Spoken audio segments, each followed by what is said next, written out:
I forgot to change the name now.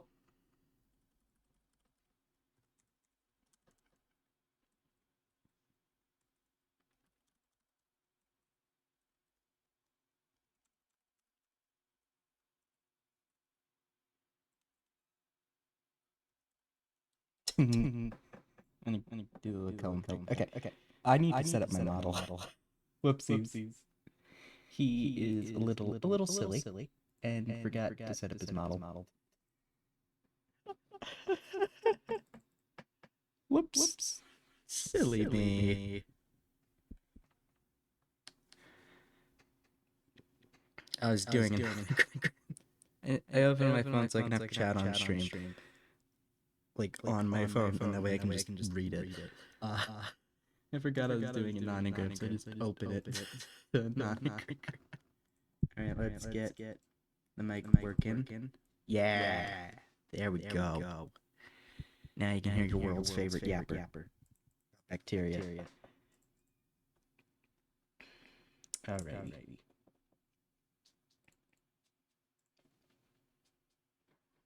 Doop.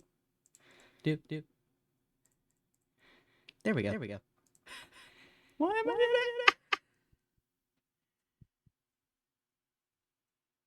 I'm gonna there's ads. No. Alright. Oh, little guy in the corner. Wait, you need the scarf. There we go. That little scarf. Welcome to It Is E. coli time, baby. Alright. We got the outline set up last time in like one source.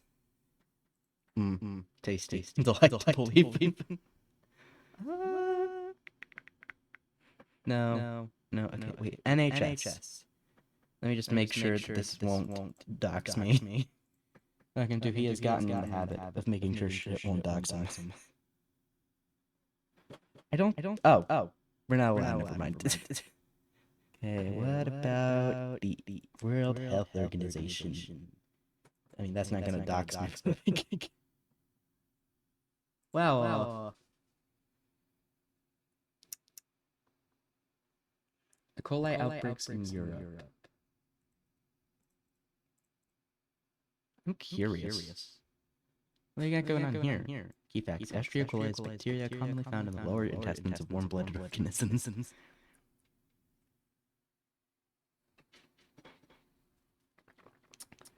I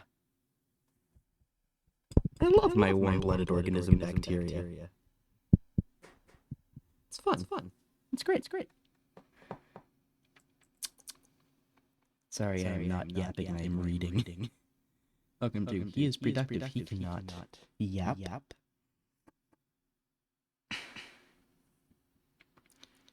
Wow. I love me some good E. coli in the morning. Oh, okay. It was taking too long, so I just didn't want to do it. Wow. I would bookmark this, but then that would actually involve me opening my bookmarks tab, and I'm not about to do that on stream.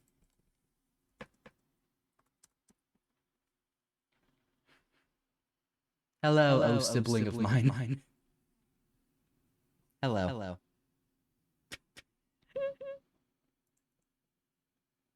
Don't look at me like that. Please eat.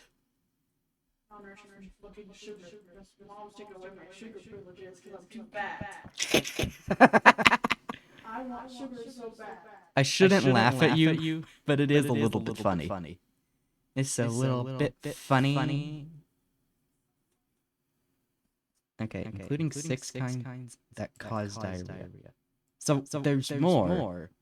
It is don't cause diarrhea. This is weird wording from the CDC. Eating contaminant. Yeah, no, these are easy ways to get infected. All 6 kinds of E. coli cause. Okay, so all of them cause diarrhea? Some kinds can cause bloody diarrhea, watery diarrhea, or both. Okay. Some of these E. coli can cause other symptoms, including stomach cramp, vomiting, or fever. Other things that vary for these E. coli include groups of people most affected, major source of infection, where infections are more likely to happen. Okay. normal carbs.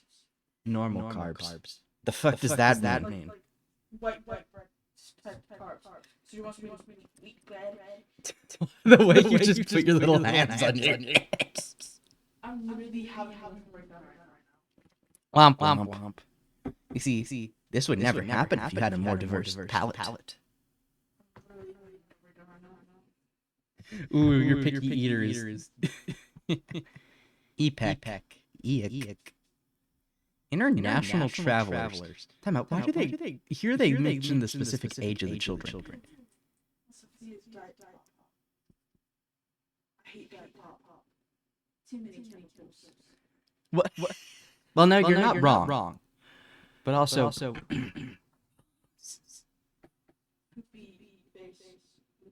I went with sub tea, but she doesn't like sub tea because it sounds bad.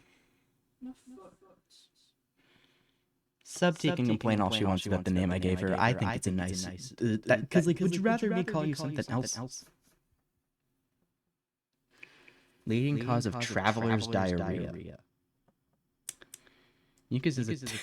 Thank you for defining mucus, CDC. The World Bank assigns countries to 4 income groups: low, lower, middle, upper middle, and high. The classifications are updated each year on July 1st. How far away is July 1st? 1, 2, 3, 4, 5. Okay, so 5 days they're going to update the World Bank classifications. Okay. Diak. Okay, but here they mention the specific name, like age group of the children, but they don't mention it for EAC, no, EPEC they do. Toast. What about toast? Womp womp. Womp. Okay, I'm gonna copy this. Copy, paste, get in the links section. Because eventually at some point I have to go in and bookmark all these. But I don't have that right. So we're just gonna do it this way. Stop banging the Nutella lid. Wait, you did it right now.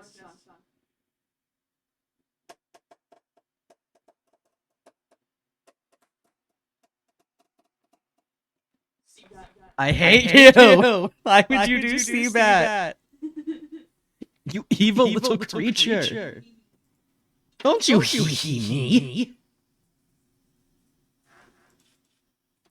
Explore topics about resources for clinicians, lab testing, E. coli surveillance, publication, technical information. Yoink. Okay, infectious agents, pathogenic E. coli are categorized into 4 pathogen types based on their virulence genes. Ooh, that's fun. And possibly diffusely adherent E. coli. So, does that mean we don't know if it causes diarrhea? Or do we not? Does that mean we don't know if... What does that mean, CDC? What does that mean? Pathotypes that cause urinary tract infections, bloodstream infections, and meningitis are not covered here. Well, fuck you too. Fuck you in particular. Serotypes of E. coli are determined with the surface antigens O and H. So that's why they... Oh, thank you, Manasong. I know my voice is doubling. I could just turn it off because I don't have anything that requires desktop audio. There we go. I had it on because yesterday I was doing Pokemon, and for that, I need the desktop audio to work so that it takes the game audio, and for whatever reason, the desktop audio also catches my voice, and I'm not sure how to fix it. Hello, Manasong. Thank you for popping in and giving me advice on how to actually fix my audio, because I am just a mess when it comes to audio. Welcome. We are talking about E. coli because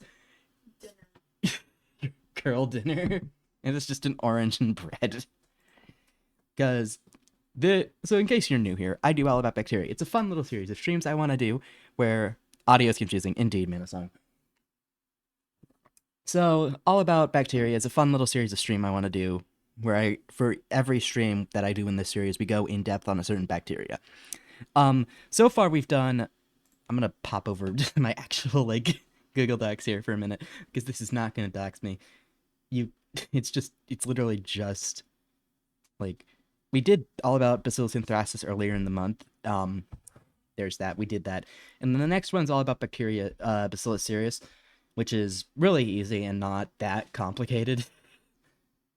So, but the all about E. coli is going to take me God knows how long, because the thing about E. coli is it's just so versatile.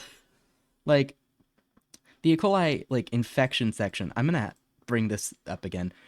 Like, the pathotypes that cause urinary tract infections, bloodstream infections, and meningitis are not covered here. This is a CDC website, by the way, and it's talking about diarrheagenic E. coli, which causes, food poisoning, a bacteria for your every need. You're not wrong. You're actually not wrong about that.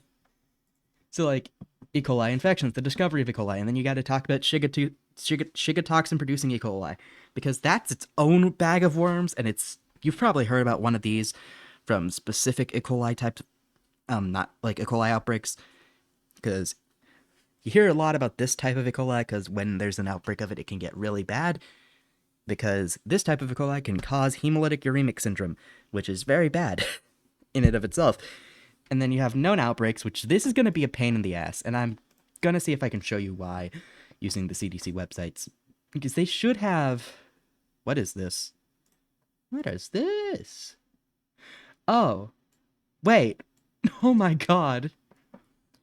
Repex H01 is a persistent strain of sugar toxin producing E. coli 0157H7 bacteria that causes illness and outbreaks in the United States. This strain causes many outbreaks linked to different sources such as recreational water, ground beef, and romaine lettuce. Okay. Wow. Okay. I now understand why people are picking the bear. The bear? Or if you would rather be in a forest of men or a bear. No, I could have told you that from personal experience, sweetheart. I now know from personal experience. I knew lettuce was dangerous. Yeah. Now, here's the thing. E. coli, a lot of E. coli outbreaks come from so here's the thing. I keep saying here's the thing. So a lot of warm-blooded mammals, so you, me, your cat probably, your dog, have E. coli inside of us. And for the most part, the E. coli we have inside of us isn't exactly super dangerous, deadly bad. But when you have fecal infection, fecal contamination of stuff like food, that's when you can get really nasty stuff. Like, you would get sick with a lot of different things. Don't eat shit. I was wondering. I know you're just wondering, but please do not eat shit. Yeah, and then this goes into more information. Illness caused by this strain was first reported to PulseNet in 2017. This is my opinion. Illnesses caused by this strain occur year-round, but are less common in winter. Okay, that's neat. Yeah, and now side note, with food poisoning, it's not just caused by something like E. coli. You can get food poisoning from a lot of different bacteria and other sorts of pathogens. Norovirus is a type of food poisoning caused by a viral infection. Hepatitis A is technically something you can get from food contamination. You might have heard about that with frozen strawberries a while back. I don't remember all of them. Salmonella, Listeria, Bacillus cereus. There's a lot. The point is, but E. coli is one of the really common ones you hear about, and for pretty good reason. There is a lot of stuff that happens with this guy. E. coli is one of my favorite bacteria because it's just really cool in general, and we can use it for really cool stuff. Which I'm gonna get back in here. We're gonna have a thing about food safety. This will probably come up whenever I do salmonella, and I might bring it up in Bacillus cereus as well. Bioterrorism potential. I don't really think anyone's used E. coli for bioterrorism. It doesn't seem like the best. That tastes nasty. This tastes nasty. Why does the orange taste nasty to you? Oh no, I like oranges. Getting sick. Stay away from me.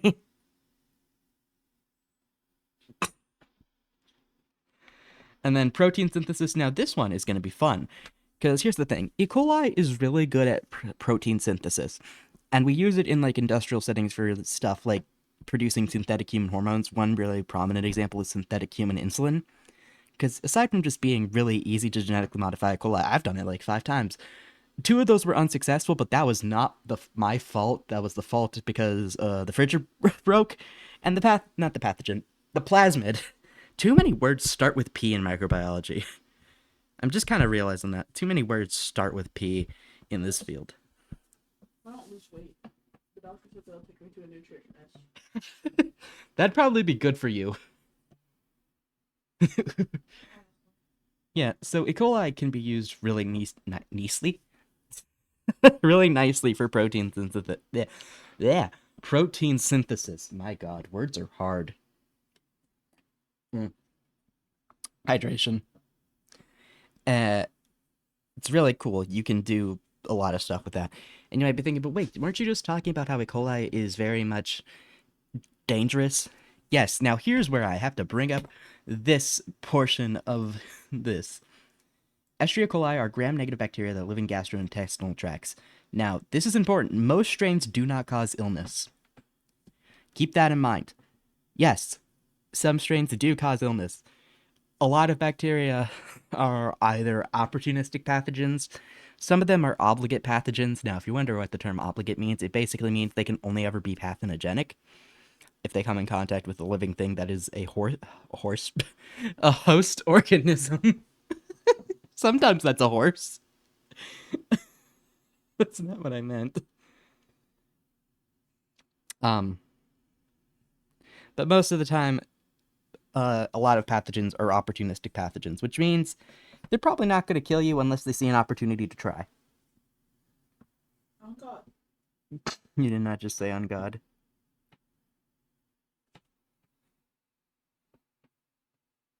Which is very neat. Now, eventually at some point in this series, I'm going to have to cover Yersinia pestis, and I don't like Yersinia pestis, because it's so overhyped. And welcome to I am a Yersinia pestis hater, because everybody's like, ooh, Yersinia pestis was super deadly. Ooh, the Black Plague wiped out like a third of Europe. Or was it like a half of Europe? Some level of Europe. Ooh, it's so deadly and dangerous. Ooh, ooh, ooh. Yersinia pestis never went away. It's still around. But you want to know why mass amounts of people aren't dying from Yersinia pestis? Antibiotics. It's not that hyped. Shut up about Yersinia pestis. It was hyped back in the day when it could, actually kill people because we didn't have treatments for it. It's no longer hyped. I hate the hype around Yersinia pestis. I hate it. Like, everyone acts like it's the shit. No, it's not. No, it's not. It's not even, like, the most lethal bacteria. Like, it's up there, but you're more likely to die from anthrax if you get, like, gastrointestinal anthrax or inhalation anthrax or injectional anthrax. Subcutaneous anthrax is not actually that bad, but, like, the other 3 forms of anthrax are pretty bad. Like, shut up about fucking Yersinia pestis. I hate it. Oh wait, yeah, they do mention Steck here. Now, for serotypes, which is basically different strains, I think. I forgot what a serotype means. Hold on. Welcome to, yeah, serologically distinguished, assign microorganisms to a particular serotype. What the fuck does serotype mean? Oh, distinct variation within a species of bacteria or virus among immune cells of different individuals. That's what that is. Oh, one of my cats is screaming. Does he want out?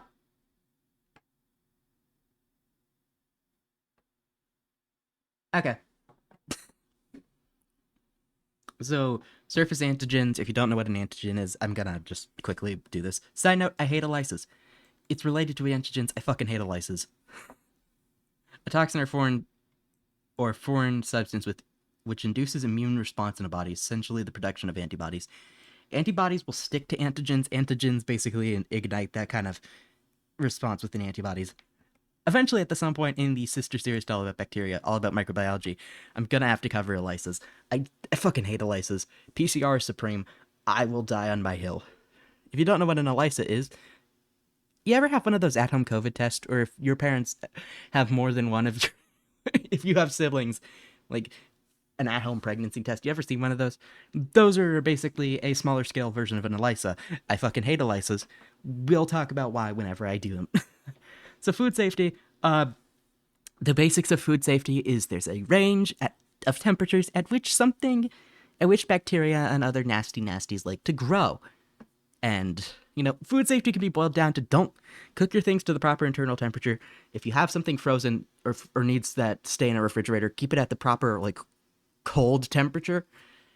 And wash your hands. Avoid contamination between surfaces. For example, you might have heard to have vegetables have one cutting board, meat have another one. That's partially why. Right. Verotoxigenic E. coli. Oh, okay, so that's also another term for steak. Need to know. Yeah. So STEC 0157 cause an estimated 97,000 illnesses, 3,270 hospitalizations, and 30 deaths. STECNON 0157 causes an estimated 169,000 illnesses and 400 hospitalizations. EPEC and EIC infections are most common amongst young children. EAC are most common among persons who are immunocompromised. STEC infections are common in high-income countries.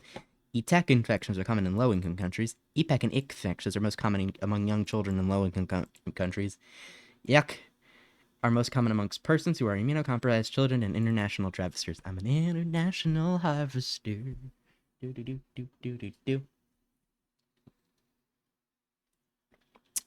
It's good to drink water while you're yapping. Diarrheagenic pathotypes can be passed in the feces of humans and other animals. Transmission occurs through the fecal-oral route, primarily via contaminated food or water, also through person-to-person contact and contact with animals in the environment. How often are you... People in the main reservoir of non-STEC pathotypes that cause diarrhea in humans. Oh, people are the main reservoir. I read that wrong.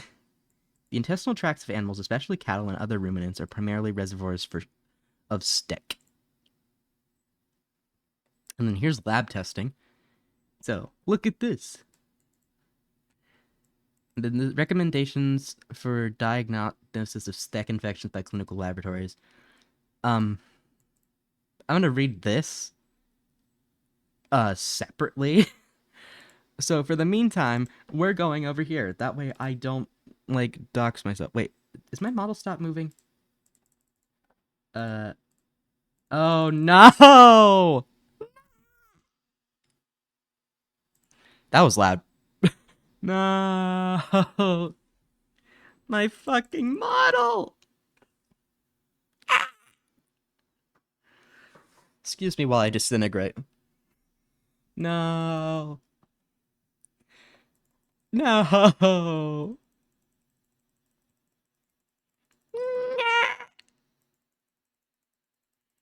Come on. Come on.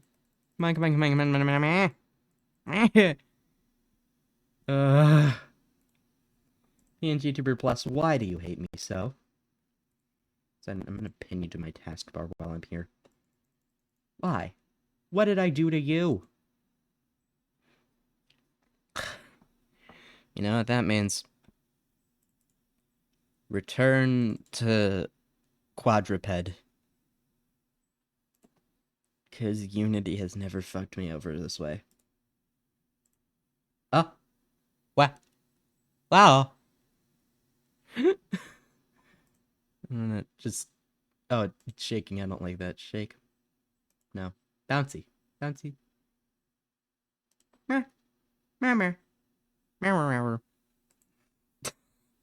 Welcome to... Oh.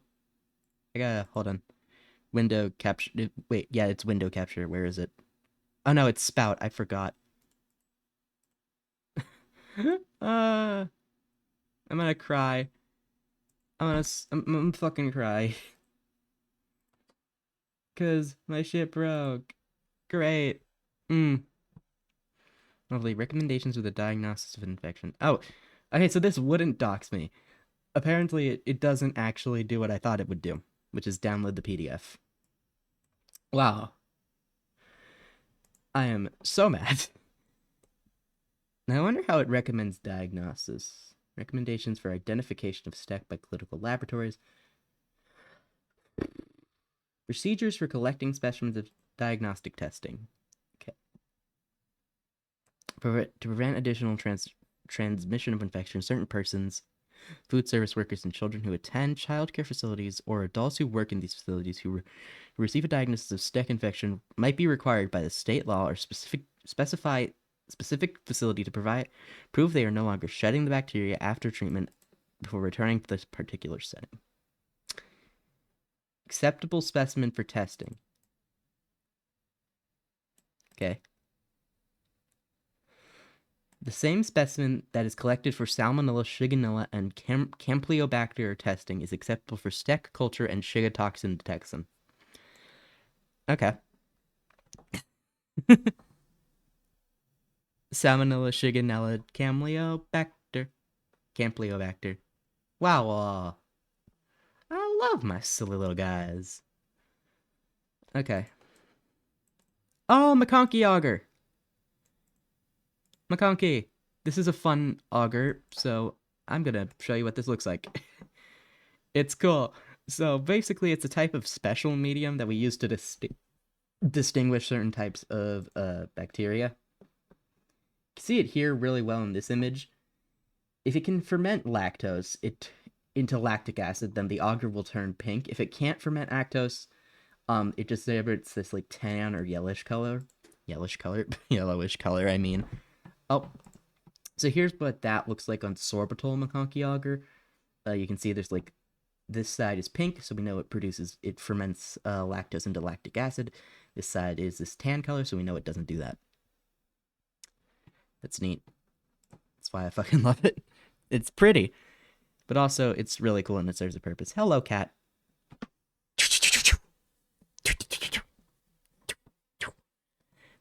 My PNG Tuber Plus crashed, so now I have the cat model. And the minute I had the cat model, I summoned a little guy. He's just a little fella. Oh shit. I knocked over my phone. If you heard something thunk, that was me being severely incompetent at whatever I do. Whoopsies. Oopsies. He accidentally knocked over his phone.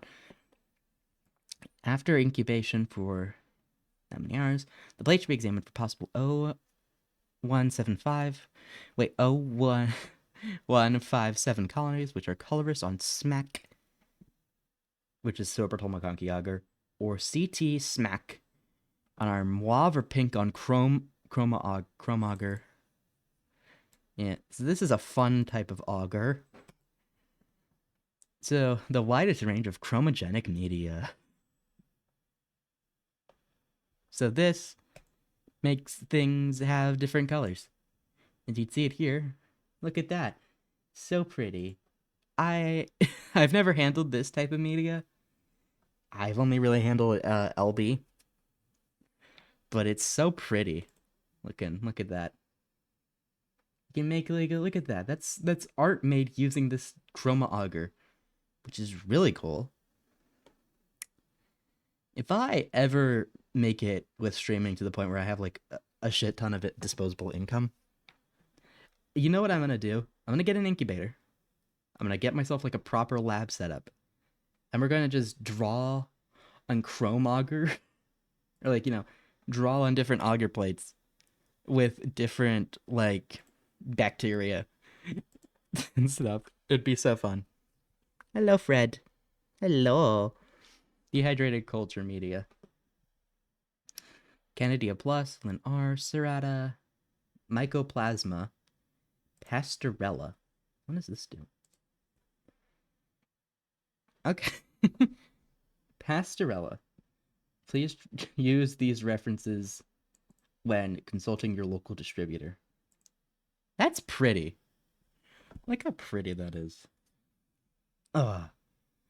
Pasteurillaceae. Pink to mauve. E. coli coliforms. Inhibited or blue to steel blue. Oh, that's really pretty. Total. Okay, so this is like the powder-based composition, like auger, salt, peptones, chromogenic, and selective mix. And this is Candida plus. Candida is a type of yeast. I remember correctly. Yeah. Should be a type of yeast. Yeah. It's a type of fungus, so technically not. Yeah. Species of fungus that grows as yeast. Okay, so technically yeast, but like it's fungus. C. aureus back, light blue with blue halo. C. aureus front, light blue with blue halo. And it's the same here. C. albicinans, green blue. C. tropicalis, which is this metallic blue with pink halo. Oh, that's pretty. C. cruzii, Cruzii? Pink and fuzzy. Nope, that's an accurate description. And C. Galibertara, mauve. Those are pretty. And yes, there is auger for fungus. There is fungal media. I'm currently working on the All About Microbiology for auger plates, and I mention it briefly because, well, it's a weird, complicated thing to go into when you're doing it in depth. And also, mycoplasma. For detection of Mycoplasma bovis. I know what this is. Because it's like it's in the same family of, oh. That's kind of graphic. Whoops. Whoopsies. He didn't know it would show that.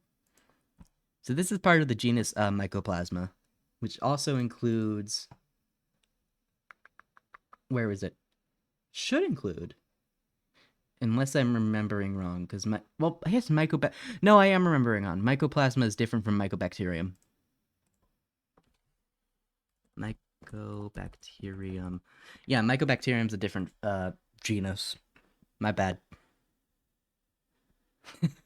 My bad. It is late. I am EB. I have work tomorrow. I've gotta go to work. Yeah. Ooh.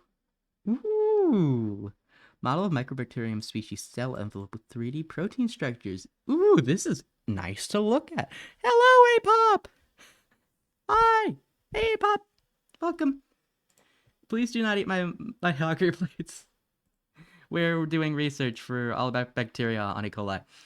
And so far, we got a little off topic. But welcome, APOP. Hello, we got off topic. I am sorry. Because they mention in this guide, they mentioned chroma auger, and that's how we got off topic. And then we got to like mycoplasma, and then I thought mycoplasma was the same as mycobacterium, and then I forgot that, and then I remembered mycobacterium is different from mycoplasma. Whoopsies. He's a little silly. But would it be? Wait, is this immunoassay detection of Shiga toxin? Knowledge is a fractal. Getting off topic is to be expected. True. Wait. Okay, detection of Shiga toxin, EE.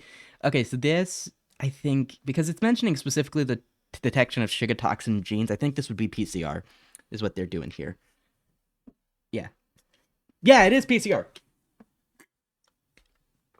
It is PCR. Okay, so polymerase chain reaction. So I know what APOP probably knows what this is, but in case anyone here doesn't, polymerase chain reaction is basically a process in which we take a piece of target DNA that we want to, detect, like test for, and we basically take that little piece of DNA, take a sample that we want to see if that piece of DNA is there, chuck it in a blend with a bunch of other fun things, put it in a nice little thing called a PCR machine, let it run its thing, and then when it's done, you run a gel, and if it worked correctly, you can tell if that DNA section was amplified and then if it is present, which is very cool. Yeah. It's a way to amplify specific DNA signal to check if it exists. APOP did a great job of summarizing it in chat. Do they mention, because I know it's like immunoassay, do they mention specifically my mortal enemy, my behated? I hate ELISAs. Wait. No, yeah, an immunoassay is not an ELISA. Are immunoassays the same thing as ELISAs? Are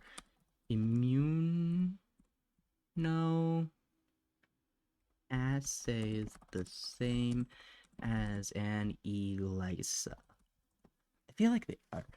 Oh yeah, an immunosorbent assay. Other names are enzyme immunoassay and also describe the same technology. I hate ELISAs. Welcome to I fucking hate an ELISA. Let me tell you, I've done those in the lab before. They are awful, they are evil, and I fucking hate them. I hate them so much. It is unreal how much I hate Elises. I hate Elises so much.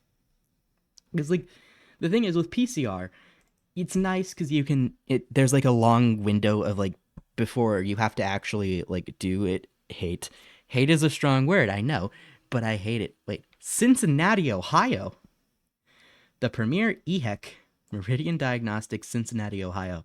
Hey, I know where that is. I've been to Cincinnati before. It's big. They have a cool ass bridge. It's right next to the Ohio River. It's right next to Kentucky.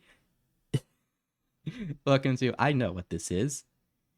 This is a weird thing to see. Huh. Wait, the Premier, oh, like Premier Health? Or am I thinking wrong? The Premier, oh. Wait, am I thinking wrong? I don't know. Meridian Diagnostics. Huh. Wait, you just said you were in Ohio. What the fuck?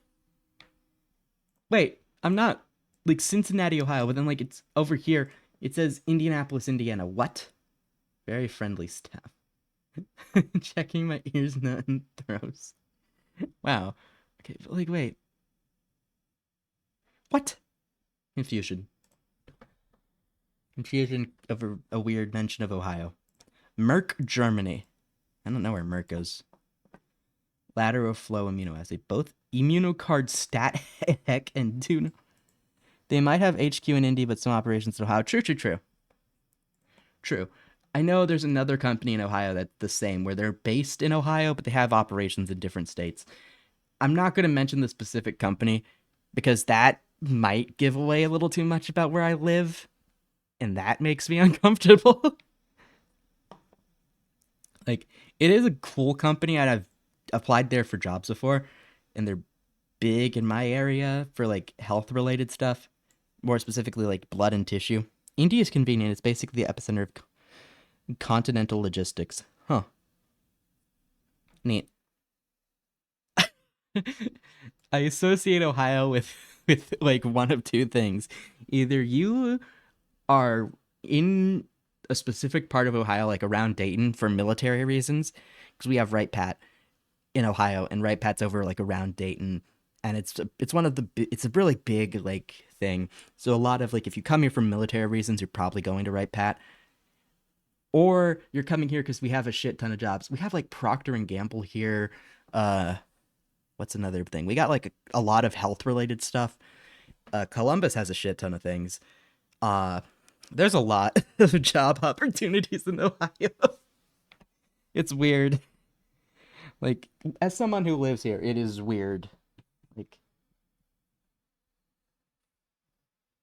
welcome to dead air. But yeah, I did not know about the logistic thing. Submitting specimens, E. coli surveillance. And hello, I'm here to explore topics. Yes, you. This is why I'm gonna get back to this, but I'm gonna talk about like known outbreaks, because this should lead us to the thing. No, I want to know about past outbreaks. You come to me. Yes, there we go. So I'm gonna give a little bit more of a specific like time filter. So like I'm gonna do like the past 10 years for like a specific like time range. So 2012 to 2021. Just to make a more specific time range. Do you see the problem? This is just America. This is not even factoring like in Europe or Africa or Asia. This is, or like Australia. This is factoring in just America. 39,000 in the past 10 years. Like, you can see it. And obviously some areas have been hit less than others, like South Dakota here only has like 29. But like some areas like New York, Ohio, Pennsylvania, Virginia. Why is all of up here just fucking E. coli? Like, why is the Great Lakes region just E. coli? Like, I'm not tripping. Like, here, and and I guess technically here. Like, all of this is E. coli, and, like, these, and this one, and I guess technically Indiana, like, are the Great Lakes region. So you got Ohio, Michigan, Wisconsin, Minnesota, Illinois, and then Indiana, and I guess technically, New York, or, like, the Great Lakes region. Why do they have so many, like, things of E. coli? Like, display U.S. map, tab, ugh, don't like that. Too many statistics. Outbreaks, yeah. Yeah, what is with this? Also, weird that there's, like, a significant, like, more presence in, like, January and then, like, February and then March. But then it, like, declines significantly into April, May, June, July, August, and September. But then it kind of starts ramping back up in October and then November, then especially in December. That's weird to me. I'm not sure why. Outbreaks per year.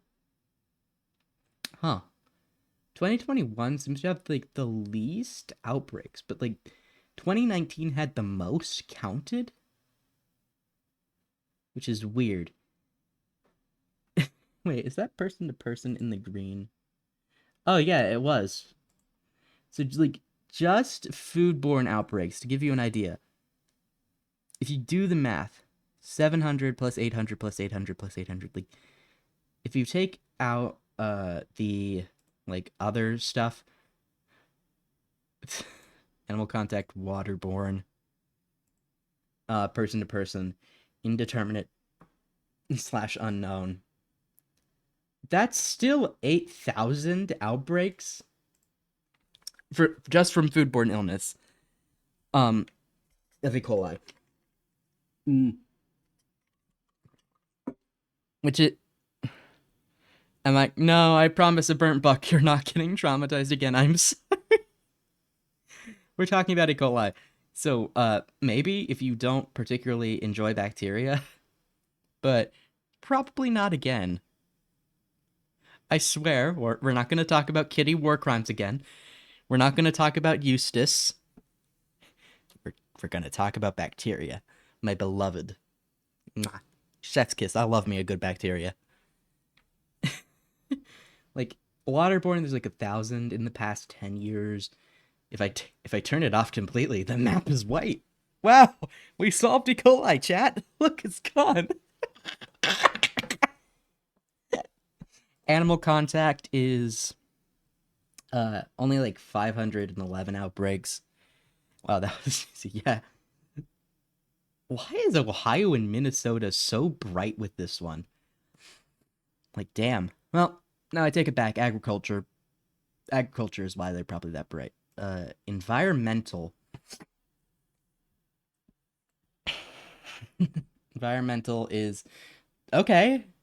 Texas is just bright blue. Got it. Damn, what is going on in Texas? What are y'all doing down there? Okay, person to person. Damn. Okay, so you see, now Texas is no longer bright blue. Person to person, like, and then indeterminate unknown. I feel like indeterminate unknown would be the smallest. No, I was wrong.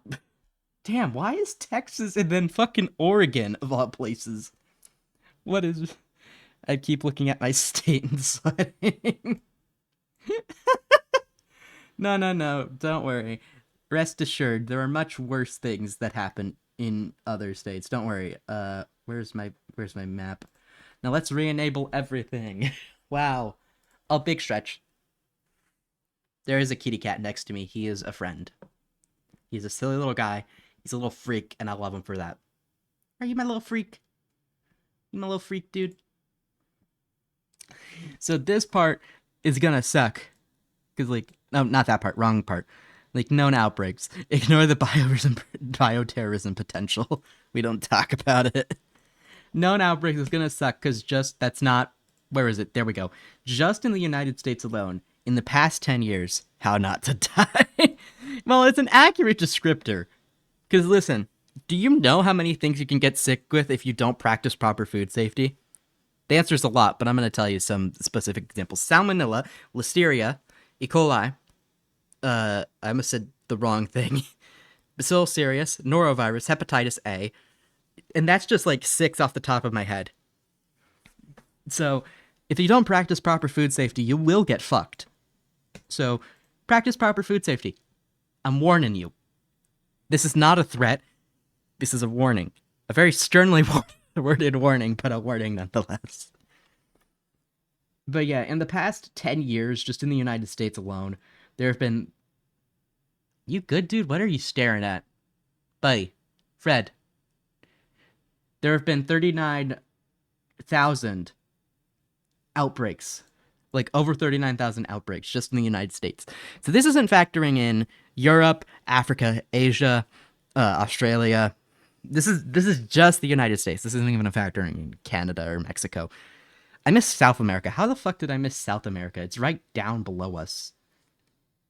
Wow, you can even zoom in. How cute. They had the big ol' Salt Lake.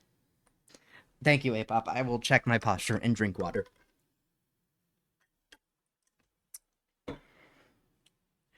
Also, if you are checking out the little point redeem thing and going, huh, why is there head pats? I need to set it up. I'm just preemptively setting up the little redeem thing. That's also why it's so ridiculous. Okay. Oop, gotta go. Be around. Well, thank you for stopping by, Burnt Buck. Hope you have a good rest of the day. But yeah. The head pat thing is for basic just kind of resources for clinicians. What do you got here? Okay, testing for other E. coli, treatment, hydration, antibiotics for with diarrhea in it. Okay, fluoroquinolones, ciprofloxacin, macrolides such as, oh god, azithromycin and rifaximin. I give up. Placeholder head pads. Yep. It's there, so that way when I go to set it up, because I'm 100% sure that when I set it up, I'll need to set up a little, like, you know, the little point redeem thing in order to set up the actual, like, head pat, like, display. I just was like, you know what, I'll preemptively set it there. But that's the reason it's set to, like, a ridiculous amount, is because I don't want people actually redeeming it yet. So, once it's actually there, it'll probably only be, like, 200 channel points, and not 20,000. Anti-motility agents. Anti-motility agents should be avoided for patients with bloody diarrhea. Treatment should be reassessed if the patient's symptoms have not improved within 48 hours. Anti-motility agents should also not be given to patients with staph infections because these agents may increase the risk of complications, including toxic megacolon. I'm sorry, what? Toxic megacolon? What is that? Occurs when swelling and inflammation spread to the deeper layers of your colon. Jesus. Hemolytic uremic syndrome and neurological complications. Yes, placeholder head pads, Apop. Hemolytic uremic syndrome. HUS, which can be a complication of staph infection, is a type of thrombotic, so like your veins, I think. I forgot how thrombosis works. Yeah, blood clots. Okay, blood clots. So basically a type of blood clot microadenopathy. What the fuck is that word? Oh, pattern that occurs in the smallest vessels inside your body's vital organs, most commonly in your kidneys and brain. So blood clots in your kidneys, characterized by anemia, kidney injury, and low platelet count. Thrombocytopenia. HUS can lead to permanent health problems and even death. Features of HUS, especially in adults, can be similar to thrombocytopenic purpura, which leads blood clots to form in small blood vessels throughout the body. TTP can lead to strokes, brain damage, and death. Fucking Jesus. I knew it was bad. I didn't know it was that bad. God damn. Purpura is hives, I think? Is it hives? Listen, Apop, you have more medical knowledge than I do. Okay, that's not what I was looking for. Wait, what is purpura? Oh, yeah. A rash of purple spots due to small blood vessels leaking blood into the skin, joints, intestines, or organs. Okay. Oh no, it's like underskin bruising. Yeah, okay, that makes more sense. Was this page helpful? Well, yeah, it told me what the fuck causes. And I will take that. Well, I guess more. I was thinking of urticaria. Oh, okay. Publications, technical information. Let's go to technical information again. So, there are 6 pathogenic types of diarrhea. So,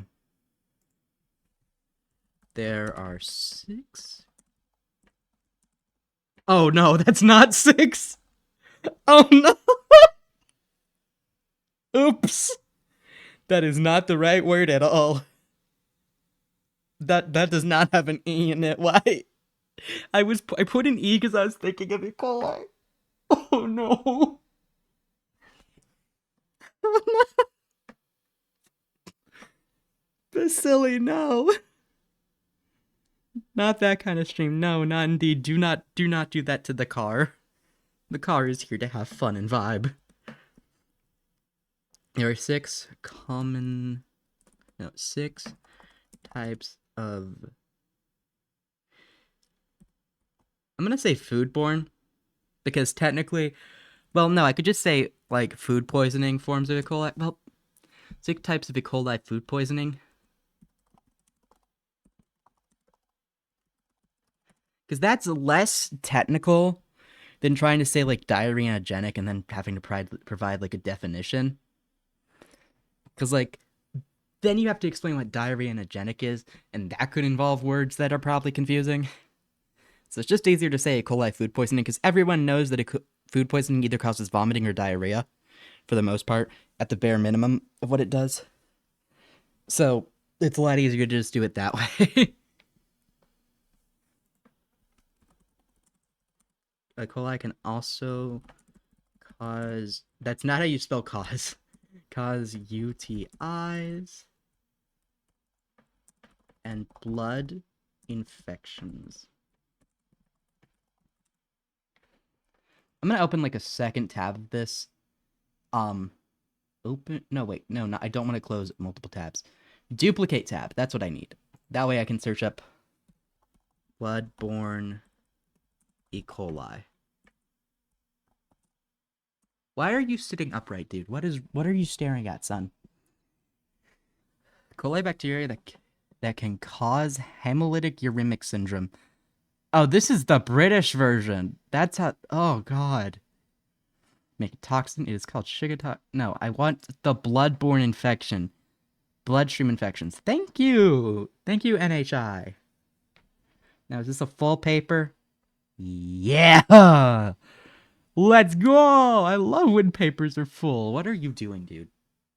You cannot see my cat, but he is just staring at something. Dude, you're good. You can lay down. I promise, buddy. I promise, bud. You're gonna be fine. There is nothing. Why are you staring? What are you staring at? I promise you, there is not. On guard. He is on guard. He is a weird little freak, and I love him for it.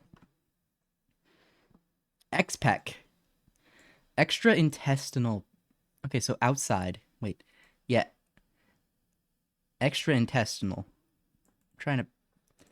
What that word means. Oh. The fuck does it mean? Extraintestinal manifest. What does it mean? Ah! Please. Meaning. Thank you, Google. Situated or occurring outside the intestines. Okay. Isolates are responsible for many bloodstream infections. Okay. XPEC. I'm gonna mention, like, it's when you grow more intestines, silly. Wow. I don't know if that would be horrifying. Wait, don't your intestines move? Oh god, the visual is sending waves of, like, just fear into my mind. I hate the visual I'm having. I hate it. I hate it, because, like, I'm just visualizing them wriggling around like flesh snakes. And I don't like it.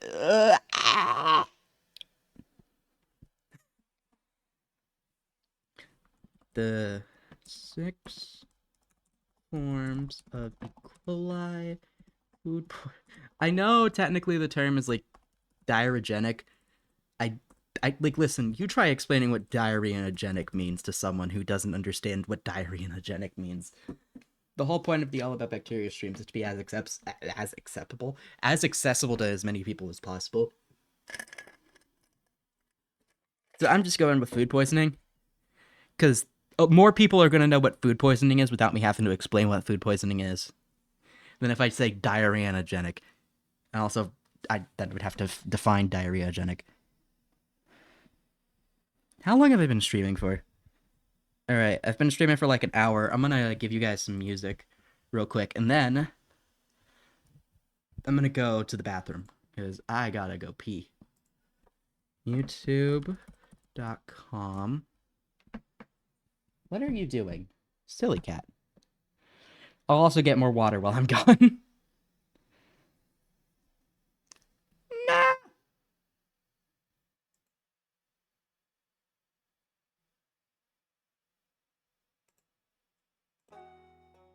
Don't eat my agar plates.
I have now turned off the background music.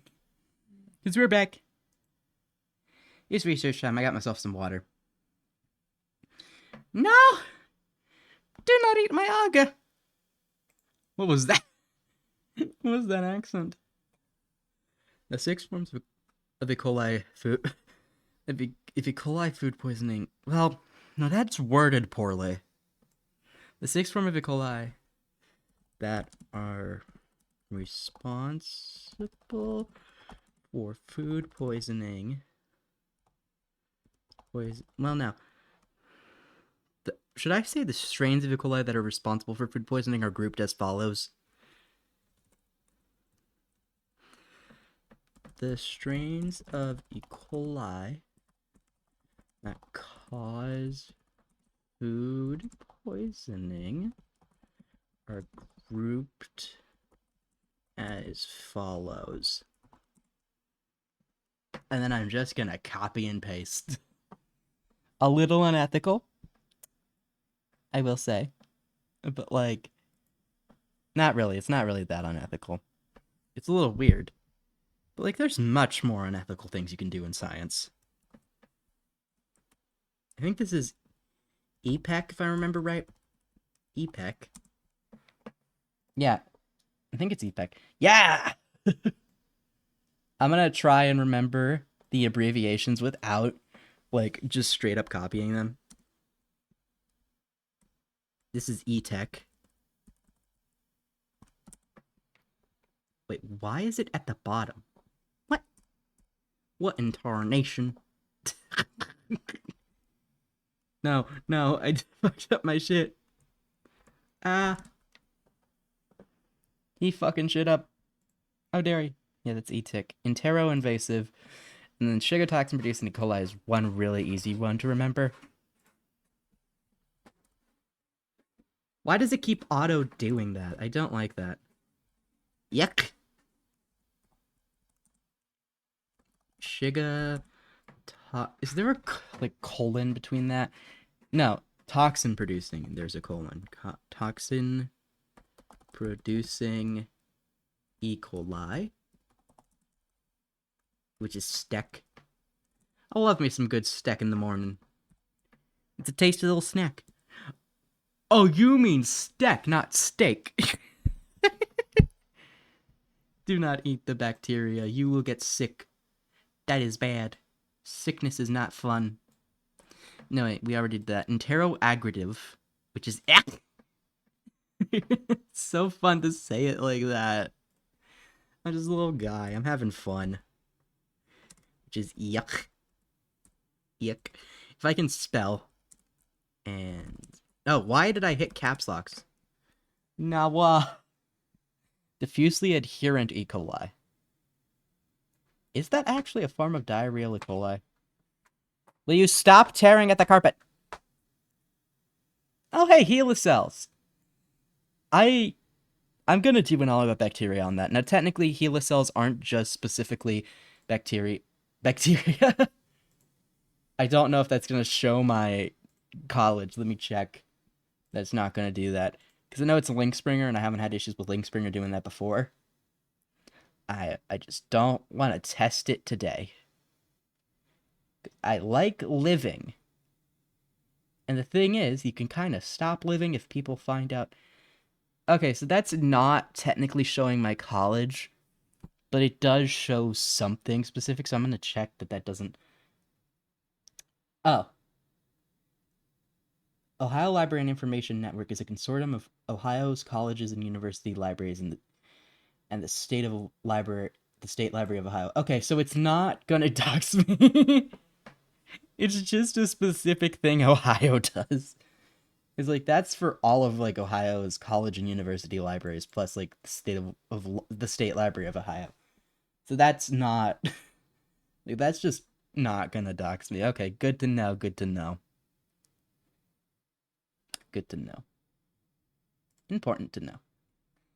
Because I saw that and I got very scared. It's not just a my college thing, it's apparently all of the college libraries in Ohio. What is my cat doing? Stop it! You heard me. Don't be tearing at the carpet. Girly.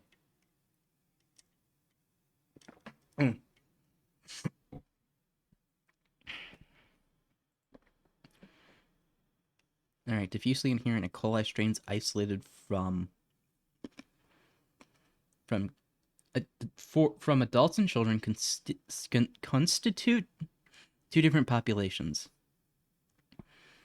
Diffusely inherent E. coli have been considered in a diarrhegenic category of E. coli for which several potential virulence factors have been shown and described in the past few years. Despite this, epidemiological studies of DIAC have shown inconsistent results. In this work, two different collections of DIAC possessing AFF/DR genes from children and adults were studied regarding characteristics potentially associated with virulence. Okay. What? Okay, so AFA-DR genes. I thought it was AF. I accidentally said AFF. I meant AFA.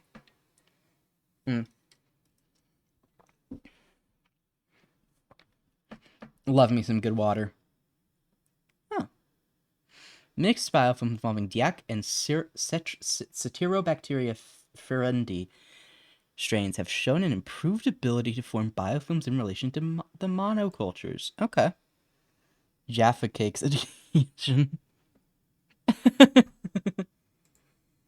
Control strains have shown a greater diversity of AFA duradhesions and higher frequencies of cellulose, TTSS, biofilm formation, and induction of IL-8 secretions than strains from cases of diarrhea in children. Cellulose biofilms. I love me a good biofilm. Now, are they a little gross when you're actually cleaning stuff? Yeah, but they're cool to look at. Speaking of cleaning stuff, every time I walk past my dishwasher, I smell a smell, and I get vaguely reminded of what agar plates with E. coli on them smell like in a lab, and I get really confused every time. And then I just remember, oh yeah, the dishwasher's broken. It's probably the water standing at the bottom of the dishwasher, which is a little gross, but it's been broken for months, and it's just now starting to smell. Yeah, someone needs to fix the dishwasher. It's a little unfortunate. Dead.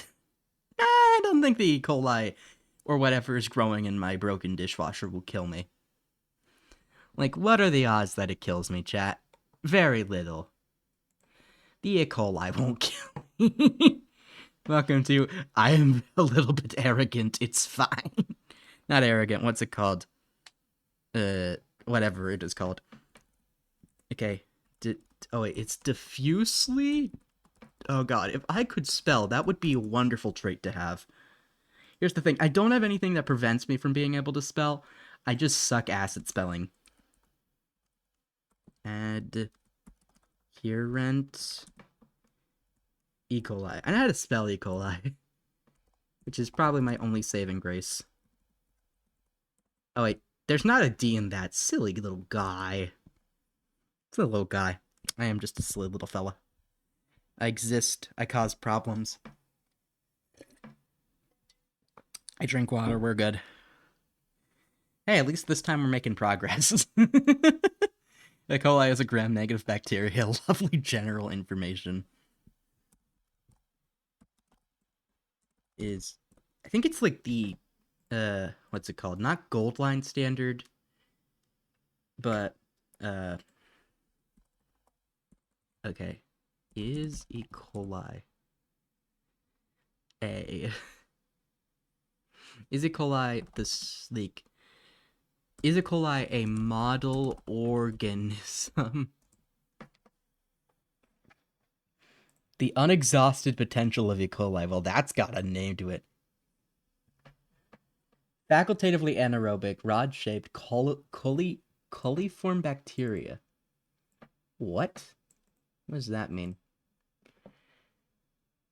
What? No, York!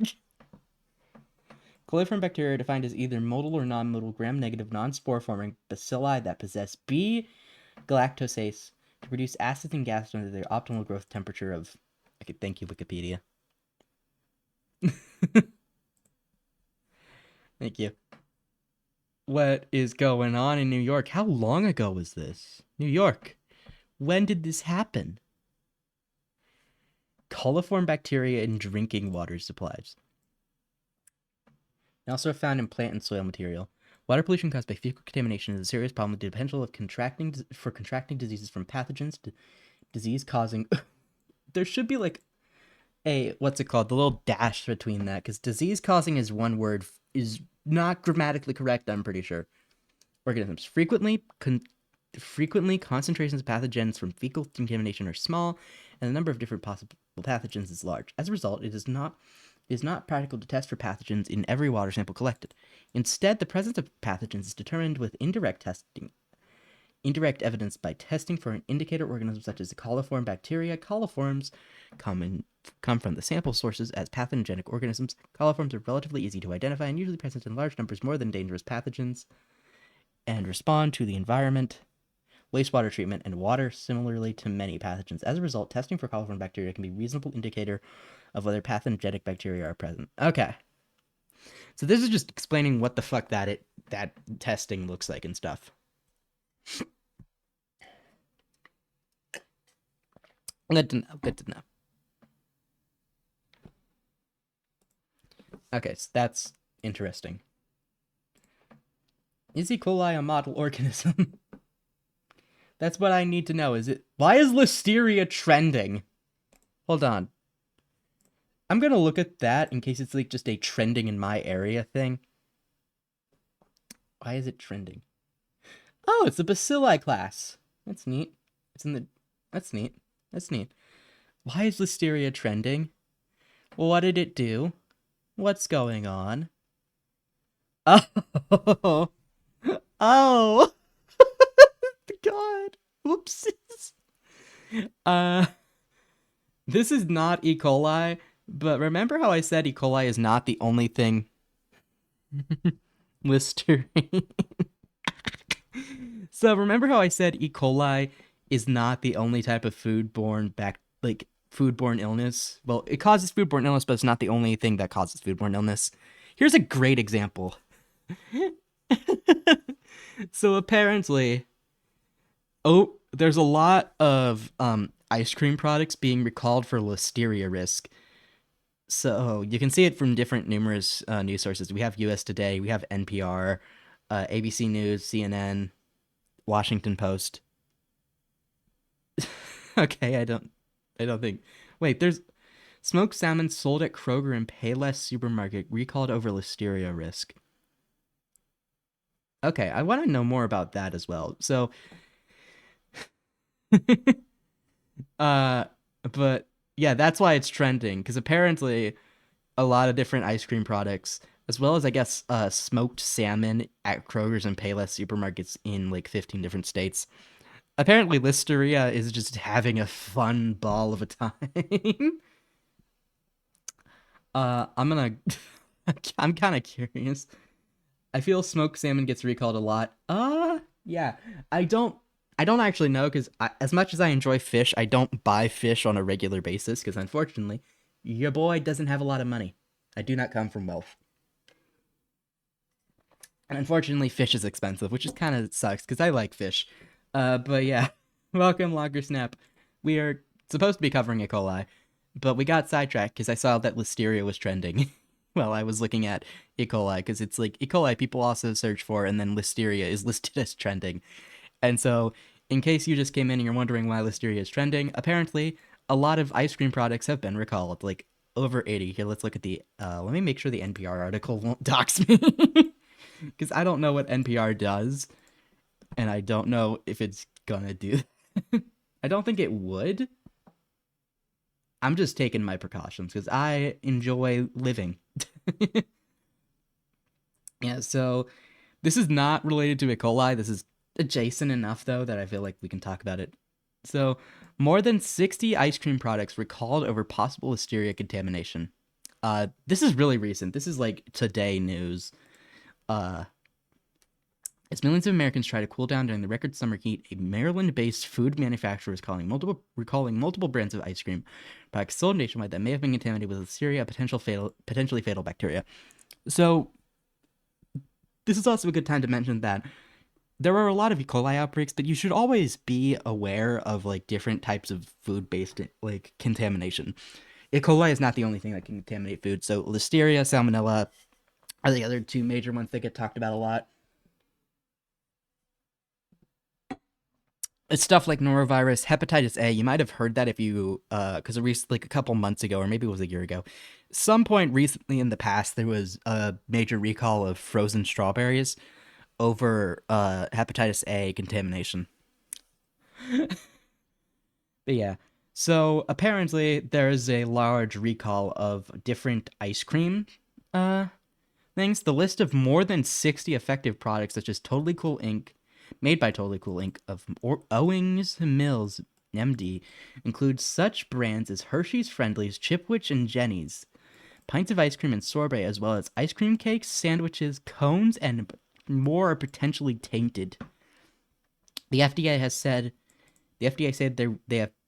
there have been no reported illnesses so far. So at least, even though there's potential contamination, nobody's getting sick. At least, well, technically there have been no reported cases, so that's at least a positive. But yeah, public service announcement, because we're talking about bacteria right now. Yeah, if you are... Okay, let's go to the FDA website about this. Apparently the FDA has archived it, or maybe they got rid of it. Oh, National HIV Testing Day. Happy Pride Month, get yourself tested. Use the other link. Oh, okay. Other link. Wait, fuck. What have I done? I closed out of shit. Oh, on the NPR article. Okay, hold on. I gotta reopen that. I did a stupid. Also, we don't have the like nice, cute, fun little model of me being what we did at the beginning of the stream, and then it just decided that it wanted to not cooperate, which is a little unfortunate. Recalling. Okay, wait. Yeah, there we go. Okay. So Control-Shift-Tab to reopen a closed tab. Oh, thank you. I did not know that shortcut. I know like Control-Z, Control-V, Control-C for stuff. But yeah, so here's the actual information. Let's go over this real quick. I know this is supposed to be a stream about E. coli, but I'm pretty sure most of my viewer base is American. So, mostly because of the time zone at which I stream. So, real quick, let's cover this, just because we should all be aware of what's going on, because I don't want any of you to get Listeria and fucking die. So, Totally Cool Inc. recalls all ice cream products because of possible health risk. Summary. Company announcement. So, this was announced on June 24th of this year, and the FDA also published this on June 24th. So, product types: food and beverages, ice cream, frozen dairy, foodborne illness. Reason of announcement: Listeria monocytogenes. I'm gonna eventually do an all about bacteria on that, as well as Salmonella. But for right now, my two main focuses are the monster of E. coli document and then Bacillus cereus. But I also have a couple other suggestions from people and stuff to do. No dying allowed. Anyway, no! A-pop! I need like a spray bottle. Yeah.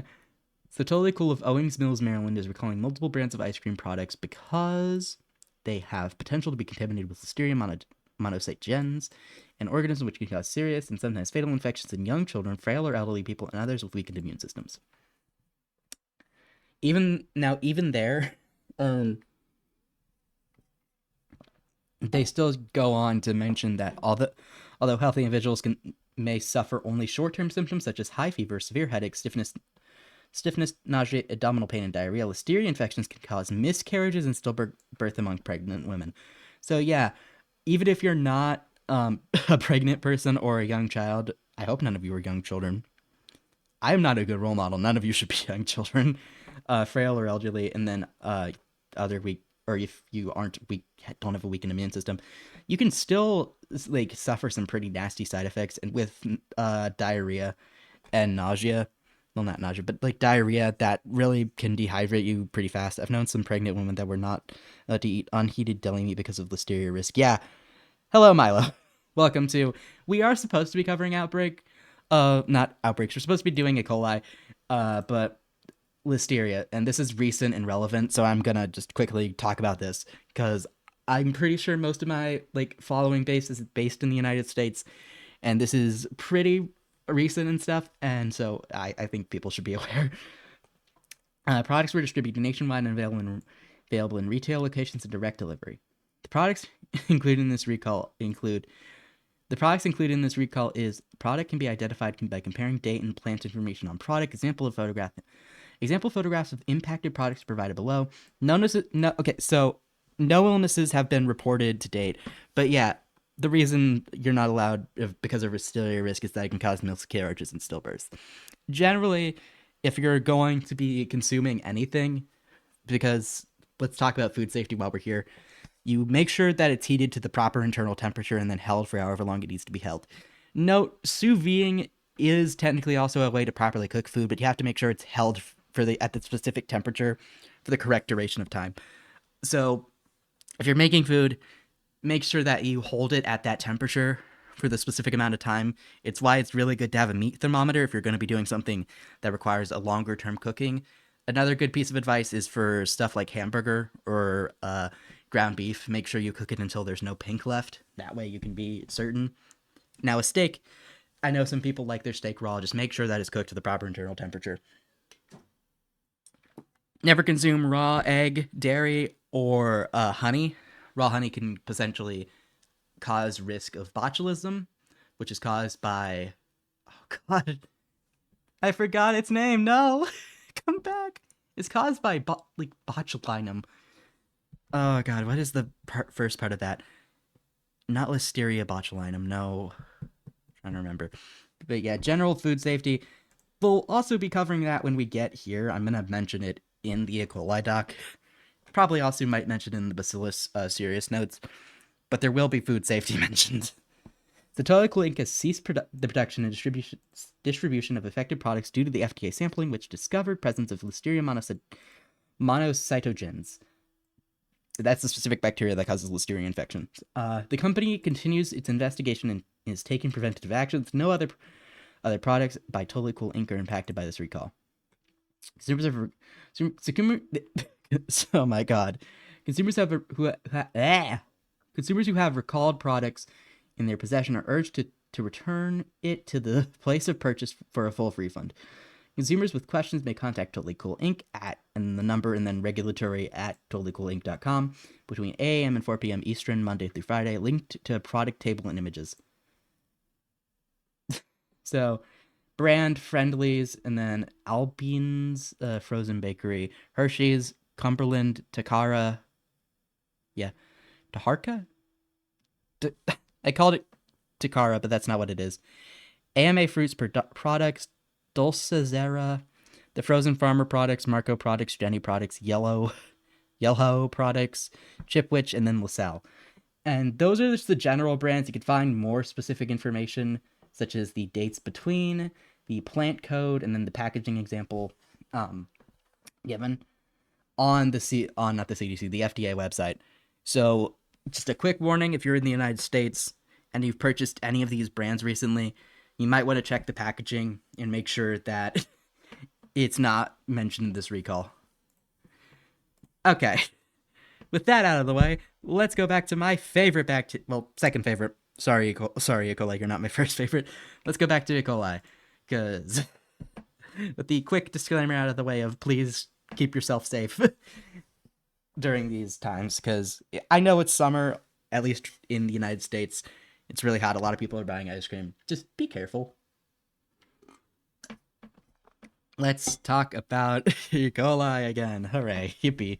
So this is technical information. Where were we? Right. E. coli infections. There's going to be a whole thing talking about Shiga toxin producing E. coli and the complications that come with that, as well as why it's such a prominent thing. But this is just general E. coli information. Also, side note, E. coli that... I know I say use E. coli food poisoning here. Oh, we're getting ads. Great. Whoopsies. I forgot that we got ads. And it doesn't show At least not on mobile, like the little ad like warning that I have. Gotta figure out how to get that set up correctly. But so diarrheagenic E. coli is technically the proper term for like E. coli that causes symptoms of food poisoning, such as diarrhea. That's the technical proper term. For sake of making this as accessible to people who don't have a strong medical or scientific background as possible, I just said E. coli food poisoning, because I'm willing to bet you know what food poisoning is, but you probably don't know what diarrheagenic E. coli is. So technically, the proper term for food poisoning caused by E. coli is diarrheagenic. That's the type of E. coli that does this. Now, real quick side note: if you've ever seen the O and H's when it comes to referring to specific E. coli strains, that is regarded to identifying serotypes. And these numbers are determined by like the presence of these surface antigens, and like, so it's similar to how we label flu. So you might have heard H1N1. That's like how we also do the same thing with flu, where we identify by the surface antigens of H and N in regards to the flu viruses. For E. coli, which is a bacteria, we use O and H. STEC are also called verotoxigenic E. coli, and the term enterohemorrhagenic E. coli is commonly used to specify STEC strains capable of causing human illness, especially bloody diarrhea and hemolytic uremic syndrome. Oh, Control-Shift-T, not Tab. Sorry, what do antigens do? So antigens, you might have heard of an antibody, which will bind to antigens. Antigens are these fun little receptors that basically, I'm just gonna actually Google this to explain to you what an antigen is better, because I can't remember it quite well off the top of my head. So an antigen is, as defined here, is a toxin or other foreign substance which induces an immune response in the body, especially production of antibodies. So it's a molecule or some type of thing. In the case of like if you have allergies, it's the thing that causes the allergen. So for example, the specific enzyme in cats that cause cat allergies, or pollen that causes these are able to bind to specific antibodies, and the presence of antigens in the body may trigger an immune response. So basically, antigens are what kind of triggers your body to go, nope, fuck you, and kind of initiate the immune response when you're sick. So in this case, your body would recognize these antigens on the E. coli and start producing antibodies to help attack that E. coli infection. These are really common on viruses as well, such as the flu virus is how we identify what type of flu. So you might have heard of H1N1, which I think is the common influenza A. And then you might have heard recently about the bird flu, avian flu. I know it's technically called bird flu in like certain parts. So I can't spell avian flu. You might have heard of it. It's H5N5 because it has the fifth type of H antigen and then the first type of N antigen. So yeah, technically the number does not mention how many antigens it has. It mentions what specific variation of the antigen it has. So for example, I need to find a good example. Did they mention one here? Yeah. So this is specifically, you might have heard of O157H7. So that means we know that it has the O antigen of the 157th O antigen for E. coli, and then it has the H antigen of 7. Now, this is used to identify a lot of different serotypes, and the way I think of serotypes is, as like a strain. It's the formal term for like strain. That's pretty much what a serotype is. That's not technically the most correct way to describe it, but that's a good way of describing it. That would probably make sense to a lot of people. It's not the correct way. The correct way is strains can be different or like more specific forms of serotypes. So if you've heard of like naming systems when it comes to organisms, you think of a serotype as a genus and then a strain as a species. Except that's not correct, but think of that as like the equivalent. So it's complicated, and I don't completely know how serotypes work. I've not gotten to that point in my college level of education, but I can tell you that there are things. Now, the CDC, this specific site, doesn't cover the pathotypes that cause UTIs. Yes, E. coli can cause UTIs. Bloodstream infections, which are technically caused by X, which are technically XPEC, because it's basically an E. coli infection that is external of the intestine. Yeah, I don't get it either. And then meningitis. Oh, bacterial meningitis. How I hate the. I've never had bacterial meningitis. It complicates these documents so much.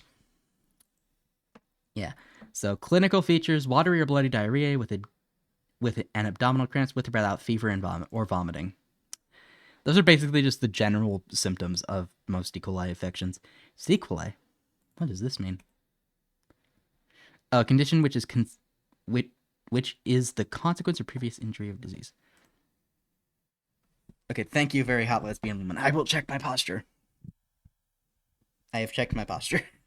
I am sitting upright. I was hunched over like a little goblin. Welcome, we are covering bacteria. Specifically E. coli. Because this is not going to be ready for a while. I might as well do some streams working on it. Because this is going to be a fucking beast. Oh my god. I'm going to do the recent research section on my own. Because the lovely thing about these recent research sections of the All About Bacteria documents is that I get to just get fucking nerdy and technical with it. I'll drink some water. Well, welcome. We're covering bacteria. Because I love myself some bacteria. They are fun. They're little guys. And I love my little guys. They're just silly little creatures. But yeah, welcome to more yapping from your favorite little guy. So, right, E. coli infections. That's what we were talking about. I'm probably gonna stop talking at some points while I do research. So, I'm not ignoring you, and I'm not being quiet because I can't think of what to say. I'm being quiet because I'm trying to focus on writing. Yeah, so E. coli that cause diarrhea. So, the technical term, the term I use here is food poisoning, which isn't completely wrong because some forms of food poisoning are diarrhea and vomiting. Some forms of food poisoning are just vomiting. Some forms of food poisoning are diarrhea. Food poisoning is wonderfully vague as a term. I know why the term food poisoning exists because it's a lot easier to describe to a general person who, got sick from eating something that they have food poisoning than that person trying to come up with the correct scientific terms. Everything causes nausea and vomiting. You are correct, A-Pop. So many things cause nausea and vomiting. It's just so many things. Yeah, not all E. coli are like all 6 kinds of E. coli can cause diarrhea. Some kinds can cause bloody diarrhea, watery diarrhea, or both. There is a lot of unhygienic talk, but we're talking about E. coli, so this is just really common, unfortunately. I need to drink. Remember, kids, if you're under the age of 18, well, not 18, under the age of 19, food poisoning, nice and general. Like, I'm sick. Yeah. If you're under the age of 21 and in these states, or under the age of 18 in any other country, hopefully you're not under the age of 18. I know I don't have, like, an age indicator in my, like, stream rules or anything, but I do prefer my streams to be, like, 18 plus. Not because I'm, like, inappropriate, but because I swear a lot, and I don't think I should be exposing kids to the amount of fucking swearing I do. Take a drinking game every time I say shigatoxin producing E. coli or STEC. Let's take a shot of water. I'm probably gonna, in, like, the Google Doc, do something similar to this, like, the kind of infection, and then, like, common symptoms, and then, like, the group most infected. And then I'm not gonna do, like, the where infection is more likely, but I might do, like, major sources. Contaminated food, especially leafy greens and ground beef. Food, water, or ice? I'm sorry, ice? Ice!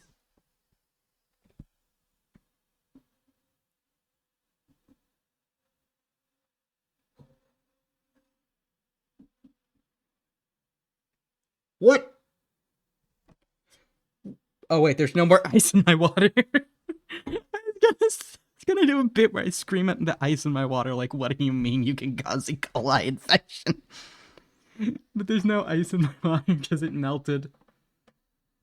Also, side note, weird fun fact that the World Bank will be reassigning the, well, not reassigning, but updating the income classifications for countries on July 1st. E-Tech, STEC. I love STEC. STEC is, like, these acronyms are all fun because I could just say yak or eek. And it be serious. Oh, it's a night. It's a lovely night to do some research. I probably am going to go to bed at like, we're probably going to raid someone like at midnight, and then I'm going to go sleep because I have work in the morning. Welcome to, I have a job now. It's fun. It's great, actually. Because I make big boy money. Not a lot of big boy money. Big boy money. which makes me a little happy. Yeah. So, welcome to... I'm going to insert a little table here. How do I do that? Table. Let's see. Type of infection, symptoms of infection, group most at risk, and then source of infection. And then there's 6. So 1, 2, 3, 4, 5, 6, and then... Yeah. Type of infection, group... Like, symptoms of infection, group most at risk, common sources of infection. Okay.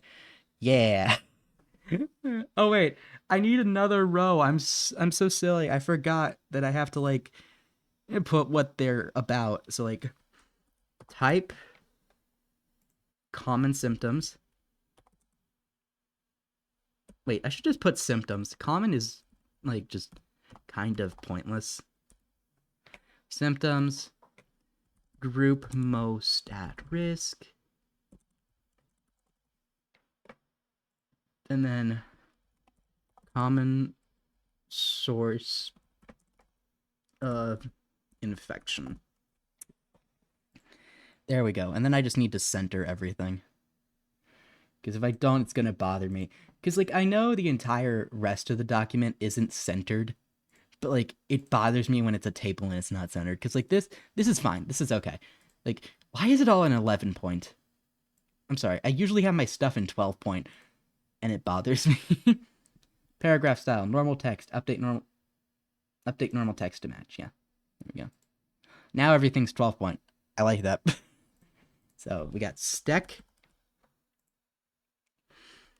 I'm gonna just put on caps lock. EPEC. E-Tech. I can't spell. Ick. Yak. And then Diak. Oh, I just realized how that sounds. Oh no. Oh no. Water.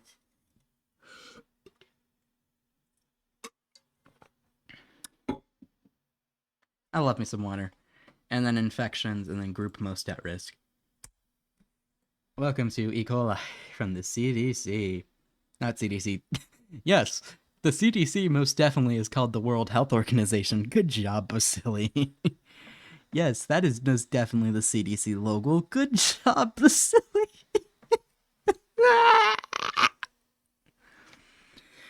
Abdominal cramps and then hemorrhagic colitis. I'm starting to learn that itis means like inflammation. And so colitis, I'm assuming, is like inflammation of the colon. Fever and vomiting may also occur. All right, bloody diarrhea. All right. I need like a bullet points. Why must you do me so? Okay. Oh, that's caps lock. Oopsies. Bloody die. To anybody who is watching me and is like, why are we talking about diarrhea? It's E. coli. What did you expect? I should probably just put diarrhea and then like sometimes bloody. Or like maybe bloody. Why are the fucking bullet points so big? Make that tinier. That shit does not need to be that big. Coli. Yeah, abdominal cramps, stomach cramps. Stomach cramps. Because more people are going to know what a stomach is. I almost put a stomach cramps. Lovely job, Basili. Lovely job. Let's see.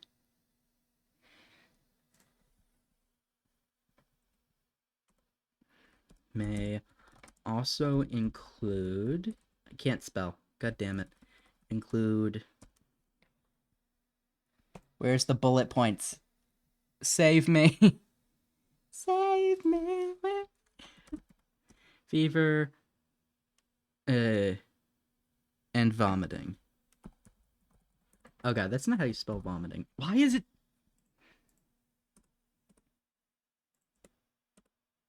And then bullet point these. Why did I miss... Oh, I forgot the I at the end of vomiting. Wow. Good job, Basili. Good job. There we go. Now everything's nice and neat and pretty. Yippee. Groups most at risk. Does it mention it here? It is estimated that up to 10% of patients with STEC may develop HUS, which is hemolytic uremic syndrome, which is basically blood clots in your kidneys. Yippee! I sure do love when my kidneys get clotted. That makes it sound like I actually have blood clots in my kidneys. No, I don't. HUS is characterized by acute renal failure, hemolytic anemia, and thrombocytopenia, which is basically low blood platelets, which they've defined here. Anemia is when your blood ain't bloodin'. Okay. With case fatality ranging from 3 to 5%, overall HUS is the most common cause of acute renal failure in young children. Well, that's a lovely information to take in. And can cause neurological complications such as seizure, stroke, and coma in 25% of HUS patients and chronic renal sequelae? The fuck does that mean? Oh. Condition which consequences of a previous disease or injury. Okay. Usually mild in around 50% of survivors. Jesus. E. coli decided to choose violence. And, to be honest... Yikes. Why you gotta choose violence like that, E. coli? Person who experienced bloody diarrhea or severe Persons who experience bloody diarrhea... I forgot they spell diarrhea with an O. Everywhere that uses British English spells it like this, and I hate it. Or severe abdominal cramps should seek medical care. Antibiotics are not a part of treatment for patients with STEC disease and may possibly increase the risk of subsequent HUS. I wonder what the research on that is. Because they have to be saying it for a reason. I wonder if they've, studied that. Yeah, so most available relation on STEC is related to this specific serotype of O157H7. And here's the quote of why. Since it is easily differentiated biochemically from other E. coli strains. So wait, are serotypes the exact same thing as strains? Oh my god.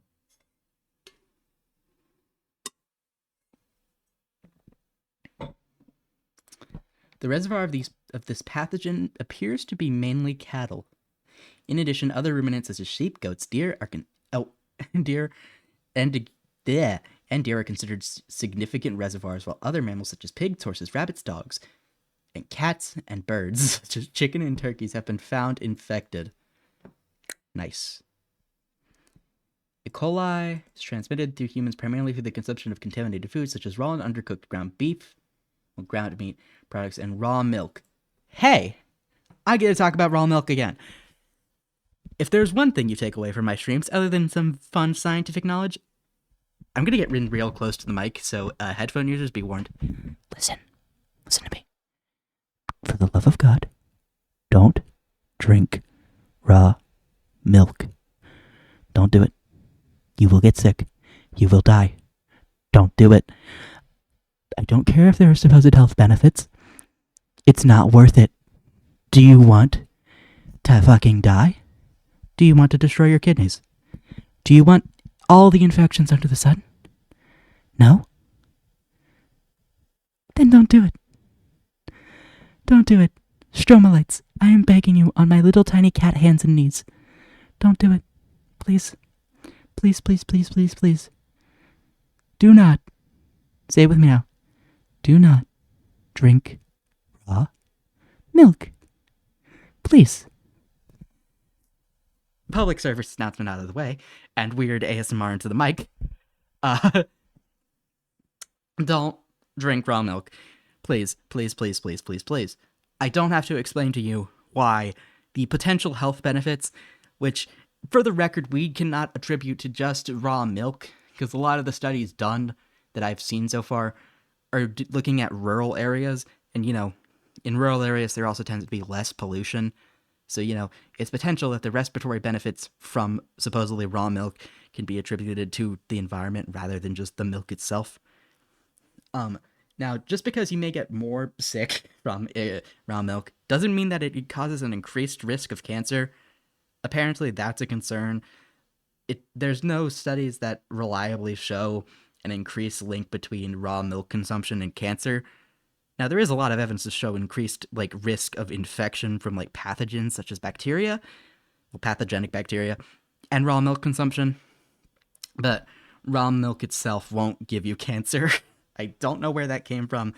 I saw that doing research for a YouTube short I have yet to film, that I need to film, that I've been meaning to film for several months at this point.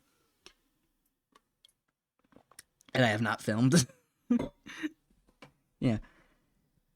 Examples of food implicated in outbreaks of E. coli, that specific stereotype, include undercooked hamburgers, dried cured salami. Okay. Unpasteurized fresh pressed apple cider, yogurt, cheese. Oh, yogurt and cheese made from raw milk. Yeah. Don't do it. Don't do raw milk. Please. Why is there a notification? Special weather statement. Probably just something about the air quality. It's not raining heavy, so it's definitely not tornadoes. Person-to-person contact is an important mode of transportation to the oral fecal route. An asymptomatic carrier state has been reported where individuals show no clinical signs of the disease but are capable of infecting others. The duration of an excretion of STEC is about 1 week or less in adults, that can be longer in children. Well, that's interesting. Visiting farms and other venues where general public might come into direct contact with farm animals who have been identified as an important risk factor for STEC infection. Prevention. The prevention of infection requires control measures at all stages of the food chain, from agricultural production on the farm to processing, manufacturing, and preparation of food in both commercial establishments and household kitchens. So basically, keep clean, separate raw and cooked food, cook thoroughly, keep food at safe temperatures, use safe water and raw materials. So welcome to, I'm going to quickly cover this in food safety. Food safety is important in preventing many different types of infections. Important for preventing many different types of infections. That's not types, that's times. Types of infection. Of foodborne infection. Of foodborne illness. Can't spell. Illness. And should always be practiced even out both in and outside of commercial environments. Commercial kitchens.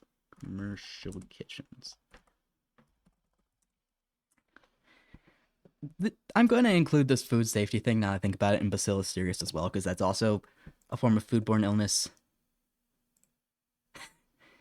Yet, yeah. Groups most affected. Yeah. 5 keys to safer food manual. And you just send me back to E. coli.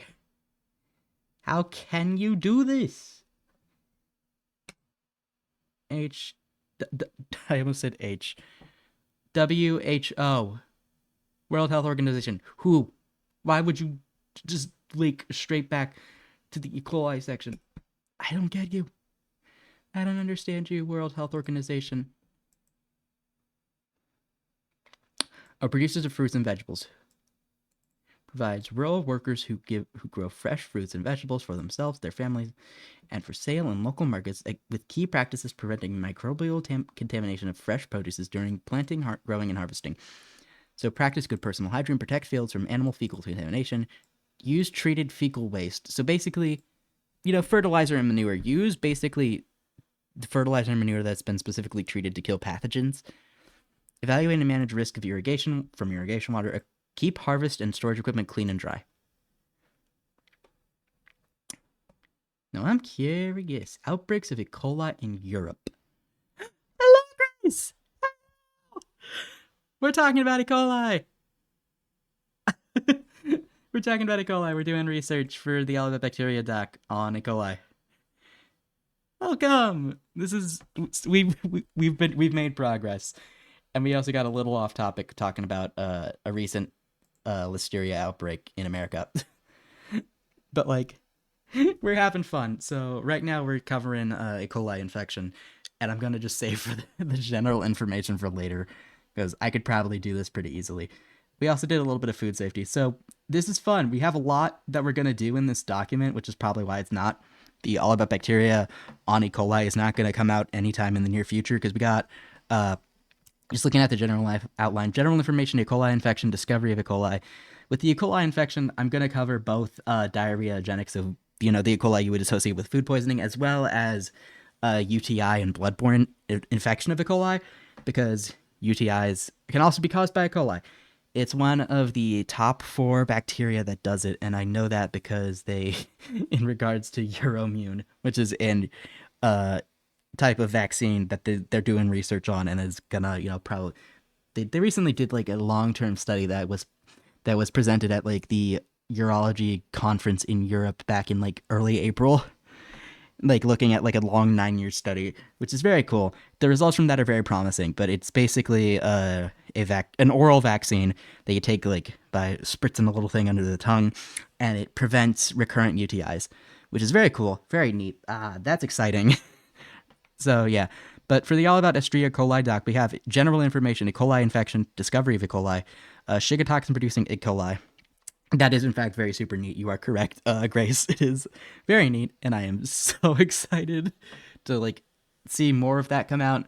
And it's very cool. So Shiga toxin producing Escherichia coli, which is here because it's very relevant, because Shiga toxin producing Escherichia coli can also cause very serious complications, such as hemolytic uremic syndrome, which is basically kidney you're fucking up your kidneys and stuff, which is not good. Yeah, the CDC has a thing on it, so here's a really quick rundown. Hemolytic uremic syndrome is a very serious complication of Shiga toxin producing E. coli infections. It can lead to kidney failure, permanent health problems, and even death. Yeah, and then here's what to look out for. So it is a medical emergency, which is why it's relevant and why we're going to cover Shiga toxin producing E. coli specifically, because while the other forms of E. coli infection are important and can be very deadly, Shiga toxin producing E. coli, because of those specific complications, is very dangerous, and it's one of the most common forms you hear about in regards to foodborne illness and E. coli. Specifically, some known outbreaks. This is gonna be a bitch. Apologies for swearing, but actually, I have a profanity warning on my streams. Known outbreak section is going to be a pain in the ass to do. I've already covered why earlier in the stream. Do you do any study into pathogenesis on these strains? Okay, so in my free time, yes, I will hydrate. Thank you, A-Pop. For the All About Bacteria stream, not really, because the All About Bacteria streams are trying to go as in depth as possible, but keep it as general and like as friendly for people who don't have a strong like background in like maybe biology, microbiology, specifically or the medical field. So that way people can learn information about a bacteria without, having to like have strong knowledge of the fields adjacent. So that's why I don't cover pathogenesis. I'm pronouncing that wrong. In these All About Bacteria docs, I covered it a little bit when I did Bacillus anthracis, but that was in the recent research section. I'm gonna pull it up temporarily, real quick. Yeah, because I'm gonna scroll down because that was in the recent research section, and you'd make a really good science communicator. Ironically enough, some of my like inspirations when it comes to like the All About Bacteria series are Sailor Roo Scout, who you might know on Twitter because she talks a lot about vaccine research and stuff, as well as like microbiology topics, which is very cool. I fucking love her stuff. Or Milo Rossi, who you might know from paleontology or archaeology. No, not paleontology. Take it back. Archaeology specifically.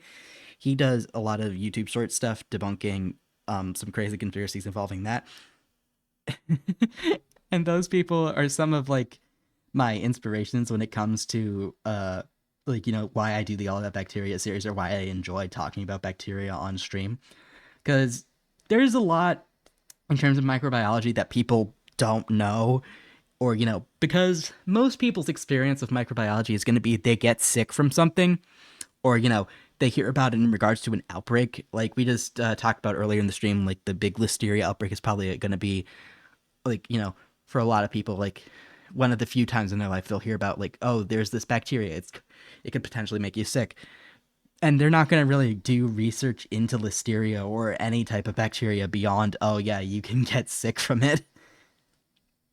For the recent research section, I did actually talk a little bit about pathogenesis here, but with the recent research section, that's more like a little fun. I can go a little bit more in depth on certain topics, or like recent research, then I get really scientific and technical. So that's a little bit more like of a different, I guess, ballpark than the actual rest of the talk itself. But yeah, I think it's cool. I like sharing what I know about bacteria because I've mentioned numerous times on stream that I love my field. I think there's a lot of positive research that can come out of my field, and I think there's a lot more to it than just people get sick from these things. Lactobacillus, yes, I have to cover lactobacillus eventually. And I will, mark my words. That is going. I need to make just like a specific note doc, not note doc, like notes thing for for the like All About Bacteria stream suggestions, because I have that in APOP notes so far, because APOP's been the only person who suggested it so far. All About Bacteria suggestions. I gotta like copy and paste this real quick. No, come back. All About Bacteria suggestions. Why'd I put in? Who put the F next to the G on the keyboard? Yeah. Oh god. I cannot spell to save my life. I think I spelled that right. Silenus. Bacillus subtilis. Did I spell that right? And then lactobacillus. I'm assuming you mean Lactobacillus adosophilus, because that's the really common one people talk about a lot. Adosophilus. Because it's used to make yogurt. But I'm not sure if you're also talking about other Lactobacillus species. There we go. I gotta pin this. Wait. Okay, wait. I gotta delete this. Delete note. Yeah, there we go. All right. Back to research. Wait, leave page. Yeah. Leave that. There we go. Thank you for Thank you for the suggestion, Milo. I am struggling with words. It is late. Oh my god. Children younger than 5 years old. Wait, oh. Why is that there? Don't like that. I don't think it showed anything. Other than like that I've been on Google Docs and doing research. Let's see, groups most at risk. Bullet points. Wait, does the not CDC. This is not the CDC. This is the World Health Organization. Those are two separate entities. Bacilli, please. Bacilli, please. Your brain works. You know it works. Please. Children under 5. Elderly patients. I should just put the elderly. That sounds like that's actually not that's not me. It's just a group of people. Well, okay. I guess technically, I should put like adults 65 and older. Oh, why is the? I hate when there are letters next to each other. Ah. And then I think it's also like because like the common thread between children 5 and younger and adults 65 and older is that they have like weakened immune systems. But I mean, so I think I could also like I should probably mention immunocompromised people. I can't spell compromised. Oh god, come on, spell. Yeah, immunocompromised or lack of exposure to microbes. Thank you, Grace. Thank you. Common source of infection. I think it also mentions it here. Oh yeah, it does, because I was yapping about fucking raw milk. I'm not gonna whisper into the microphone again, but raw milk. Ugh, raw milk. Please, please, please, don't do it. I know it's like a health trend and stuff. Don't drink raw milk. For the love of God, I am on my hands and knees pleading. Hands and knees pleading you. For the love of all that is good in the world, don't drink raw milk. Please, please, please. Right. Words. Undercooked or raw beef. Raw beef. Yeah, it mentions the okay, well I guess here it technically mentions ground beef and then here it mentions ground beef products and raw milk. But like you know what I mean. Contaminated I can't spell. Contaminated I'm going to mention the contaminated greens thing because like oh god, come on, spell. Please brain. Please. Sad Bacilli screeches because he does not know how to spell. Contaminated leafy greens. Leafy greens. Infected feces. I know I'm using American spelling. I know, I'm sorry. I'm an American. I spell things the American English way. So, like, diarrhea is spelled here how I would spell it, and then, but diarrhea over here is spelled, like, with the O. So I know, why does British English add an O to diarrhea that's removed in American English? Is there, like, an actual reason for that, or is it just one of those weird quirks? Because I know they add, like, a U and stuff to color, but, like, I've never understand the O in diarrhea. That's just weird to me. Same with hemorrhagic, but like they add an E instead of not an E, an A in front of the E, and I don't get it. It does make like that's not as weird though as like the O in diarrhea. I don't know why.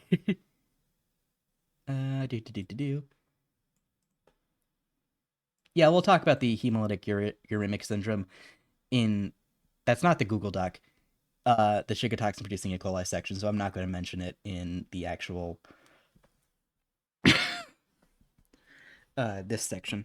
Water. Oh, ads. Raw milk. I for a little bit there I had it set for like 2-minute ad breaks every hour, but then I didn't like that because it was a longer portion of ads, and so but at the same time it prevented mid rolls for longer. It's like every no, Apop, do not drink raw milk. No, no, Apop, Apop, no, no, bad Apop. Go sit in the corner. We don't drink raw milk. Do you want to die? No. Do not get sick and die. Oh god, this is gonna bother me. Let me just. There we. No. Didn't fix itself. I hate this. It is bothering me. Raw milk, what else? Do. Hey, Pop, please. Hey, Pop. No. Yeah, and then it also mentions animals, their poop, or their environment. Unsafe water. So oh god, spell contaminated right, Basili. Come on. You can do it. Contaminated water. And I'm gonna say that's that because I could honestly probably go on. EPEC. EPEC E. coli infection. Thank you, Wisconsin Department of Health and Health Services. Wait, that's a PDF. I'm gonna check that it's not gonna do me dirty real quick. Rotavirus A, Yersinia enterocolidia, and then pathogenic Listeria coli. Wow. Oh. Okay, this isn't gonna do me wrong. I know that it's a PDF, and so it's not gonna open in like my laptop because it's not me downloading a PDF. I just like being nice and safe because I'm not doing the accidentally showing my college again. Most types of coli are harmless and important parts of the digestive tract, but some can make you sick. Enteropathic E. coli (EPEC) is a type of E. coli bacteria that can make you sick with diarrhea. What are the symptoms? Watery diarrhea with mucus. Okay. So, watery diarrhea. I hope none of you are eating right now, because if you are, I'm sorry for how much I have to mention diarrhea. Watery diarrhea. Dehydration. Well, I guess dehydration would be like a side effect of diarrhea. So, vomiting, I think they mentioned. Let me check. Yeah, and then fever. Fever. Yeah, did I spell vomiting right? Why are you mad at me? Oh, there's not two T's. My bad. Vomiting, fever. Did they mention abdominal cramps over here? Sometimes low fever, sometimes vomiting, sometimes diarrhea, lasting more than 2. Hold on, one of my siblings is calling me. Give me a minute.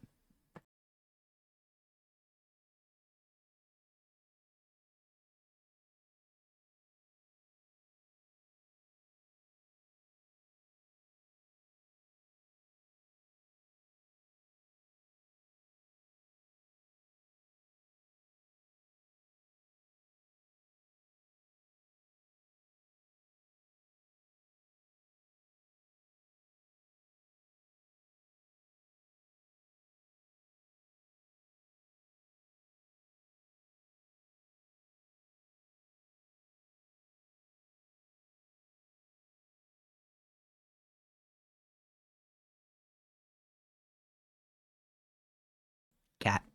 Okay, I'm back. I had to let a sibling in. I'm back. Okay. So sometimes vomiting, sometimes low-grade fever. Fecal matter of an infected person. Wow, lovely. Children younger than 1 year old. So children under a year old. So children under 1. There is an L in children. Children under 1. And then, nope, that's it. Wait, does it mention here what the risk options are? Hello, sibling.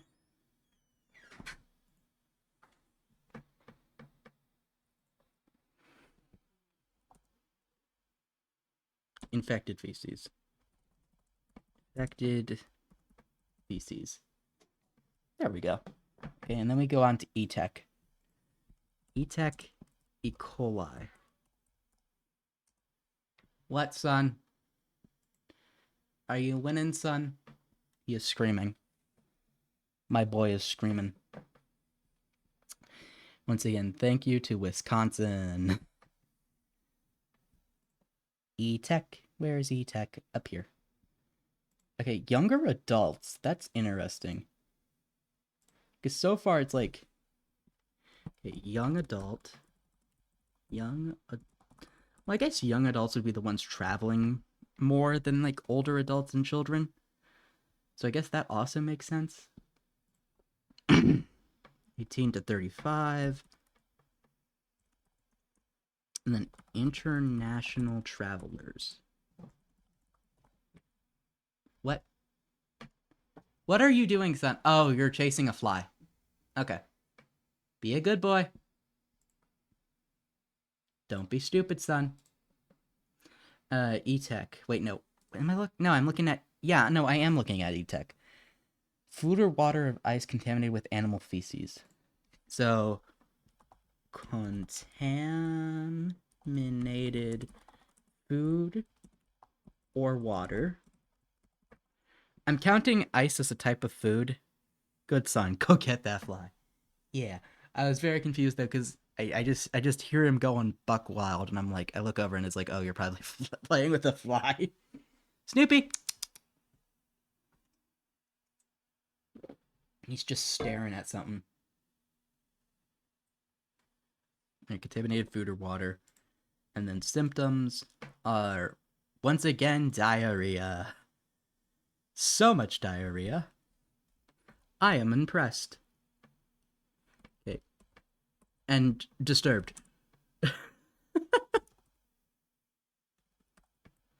One time I thought I gave myself, like, E. coli. Wait.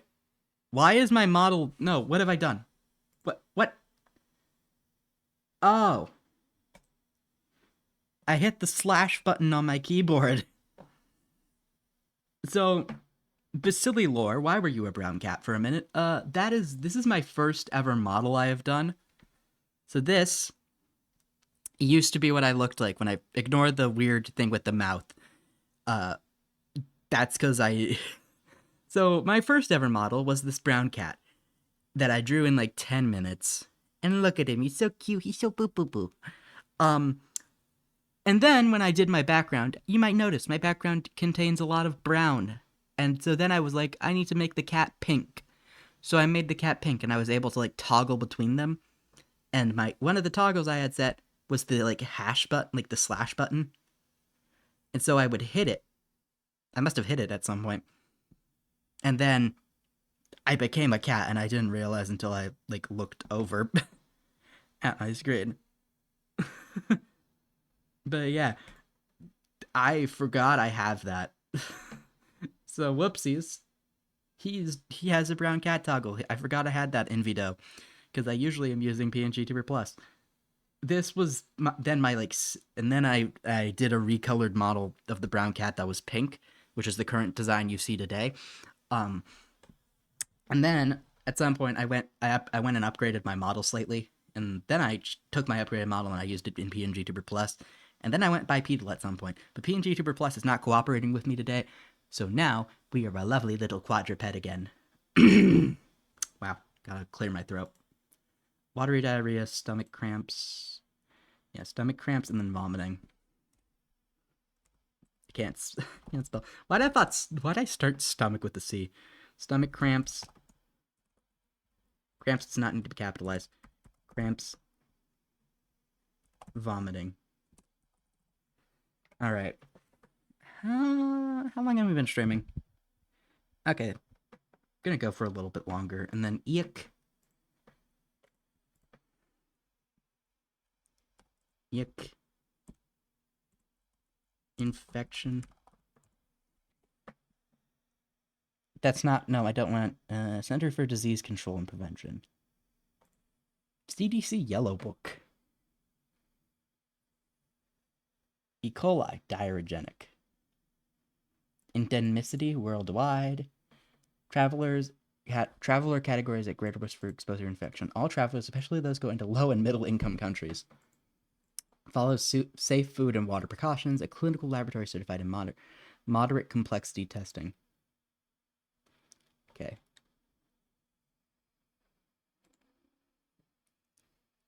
Oh, that's Science Direct. Hold on, I gotta make sure I'm not gonna dox myself.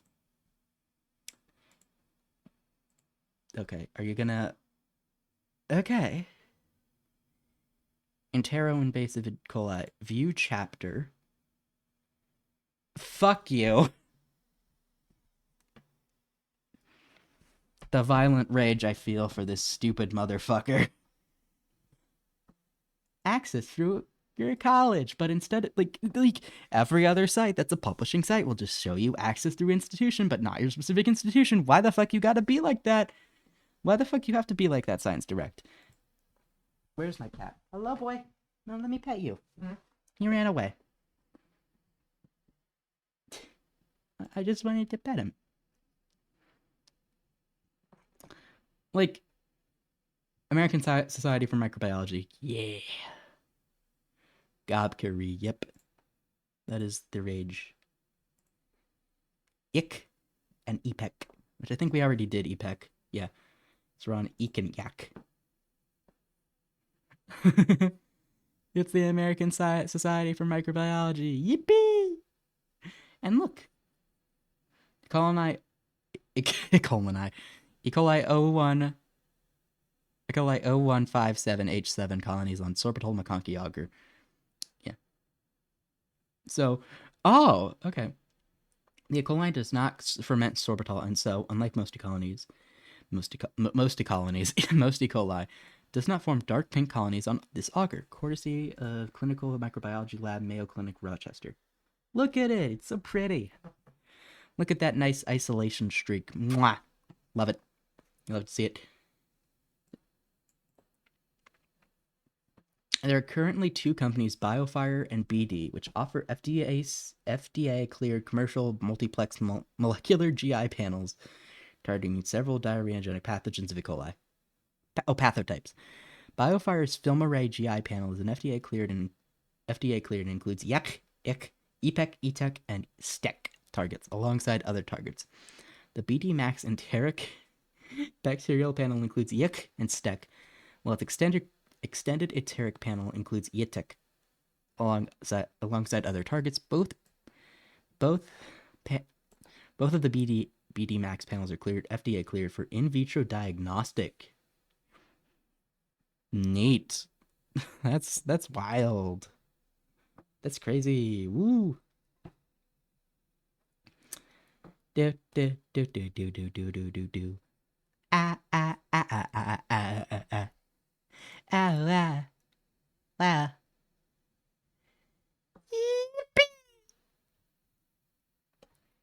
Oh, and they actually do have proper APA citation here.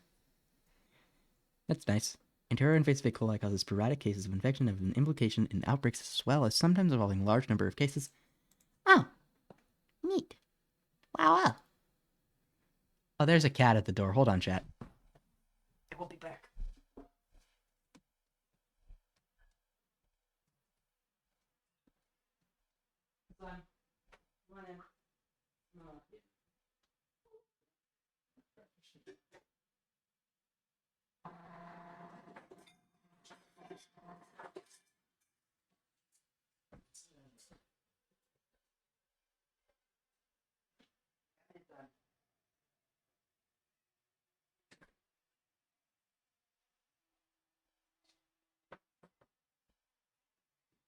Whoa, boy. Boy!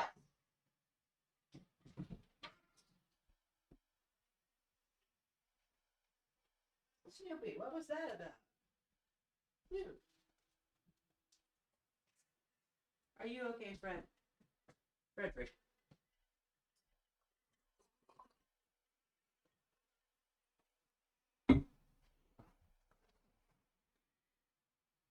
E. coli jumped me in an alleyway and stole my car keys. How do I rectify this?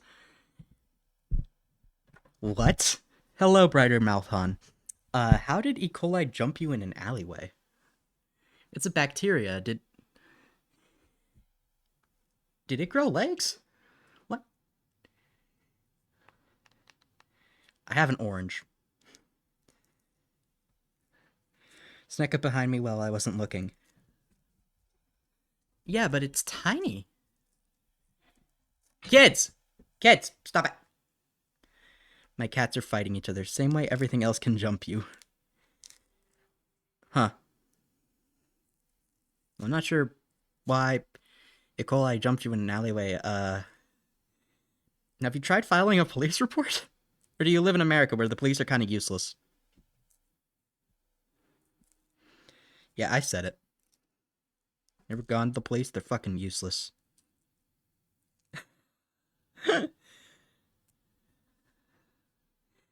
I don't have a vendetta against the police. I've only had to ever speak to them twice.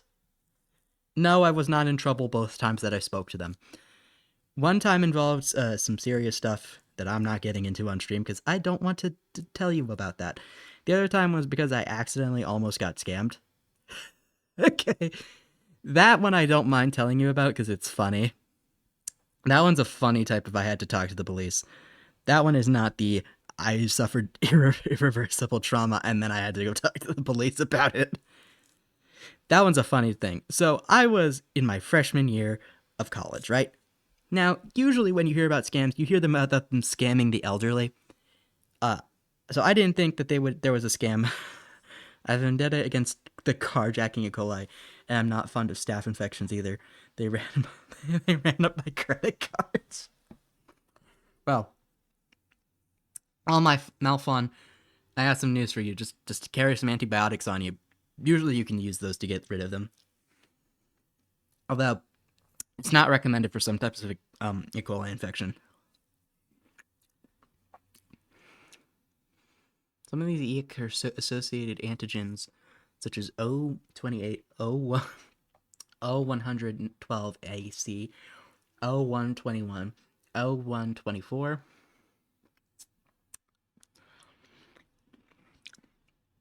I dab antibiotics under my eyes like war paint, but they aren't scared. Oh. You're dealing with antibiotic-resistant staph. Why did I ever say staph so many times? I was trying to say Staphylococcus aureus, but my brain just kind of stopped working for a minute. Yeah, for that, you're going to need some heavier stuff. Kids, don't fight. My cats are being wild at this wonderful midnight hour. Oh, fuck, I have to get up at 6 a.m. tomorrow. I have work at 9 because of other family stuff, and I can't drive myself. I gotta leave the house at like 7:15. Look at the fun little citations.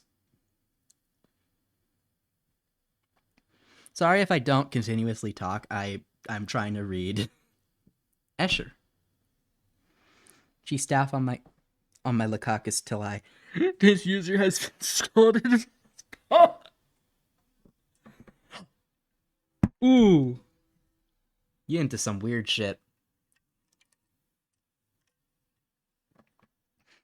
If you have to be scolded for it, you're probably into some weird shit. Don't worry. I can't judge it too harshly. Twitter's full of weird shit. Shiganilla. But at least it's legal. Weird, but legal. Like, I'm gonna say this once and I'm gonna say it again. I don't care whatever weird fantasies you're into as long as you're not hurting other people or other living things. Whatever weird fantasies you have in your head, as long as you aren't, like, regardless of how illegal those fantasies are, as long as you're not actually acting on them, I cannot be paid enough to care what someone is thinking inside their head. That is my thought process. As long as you're not actually hurting other people, I cannot be paid enough to care. But the minute you start hurting other people, I do in fact care. Welcome to my life philosophy. I think actions are more important than, like, whatever thoughts you have in your head. Because the thoughts you have inside of your head are the thoughts nobody can read your thoughts. And so whatever you're thinking, as long as you're not hurting other people, I don't care. because you're inherently thoughts do not hurt others, but like actions do. That is my Basili, I guess, philosophy for the day. Like, because the minute you start only really caring when people are harming others, your life becomes a lot happier. Who'da thunk it? Oh, virulence plasmid. Ooh, this is a plasmid map. Ooh, this is fun to look at. I like looking at plasmid maps. They're fun. I spilt water on myself. Whoopsies. Welcome to the stream. We are doing E. coli. Wait, no. We're doing research on E. coli. Genetic map of plasmid pinvid of Shinilega and Eek strains. The red arrows indicate major virulence determinants. Due to the variability in position and number, IPAH genes are not shown. Okay.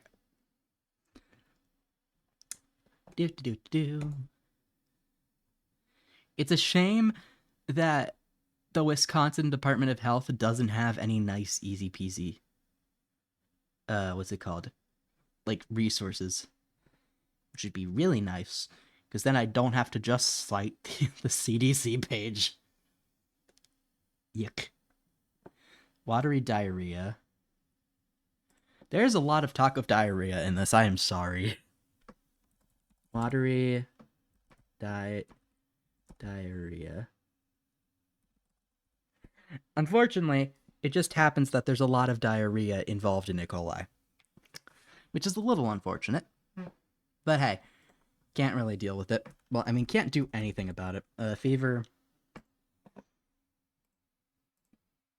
Children wait, no. Yeah, I am reading that correctly. Because children and international travelers. Children, international harvester. International travelers. Wait, travelers. International oh, I forgot to put travelers, so it just says international travels up top. Whoops.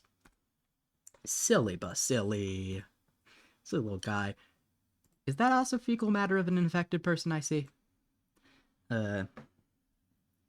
Fecal infected feces.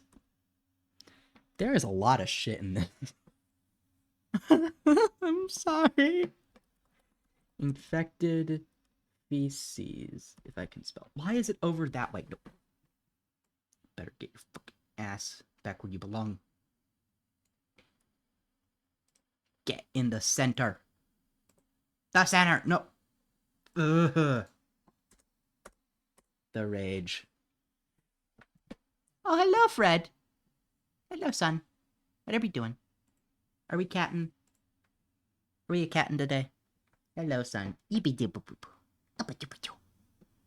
There's a cat next to me. You can't see him. I can most definitely see him and pet him. Hello, boy.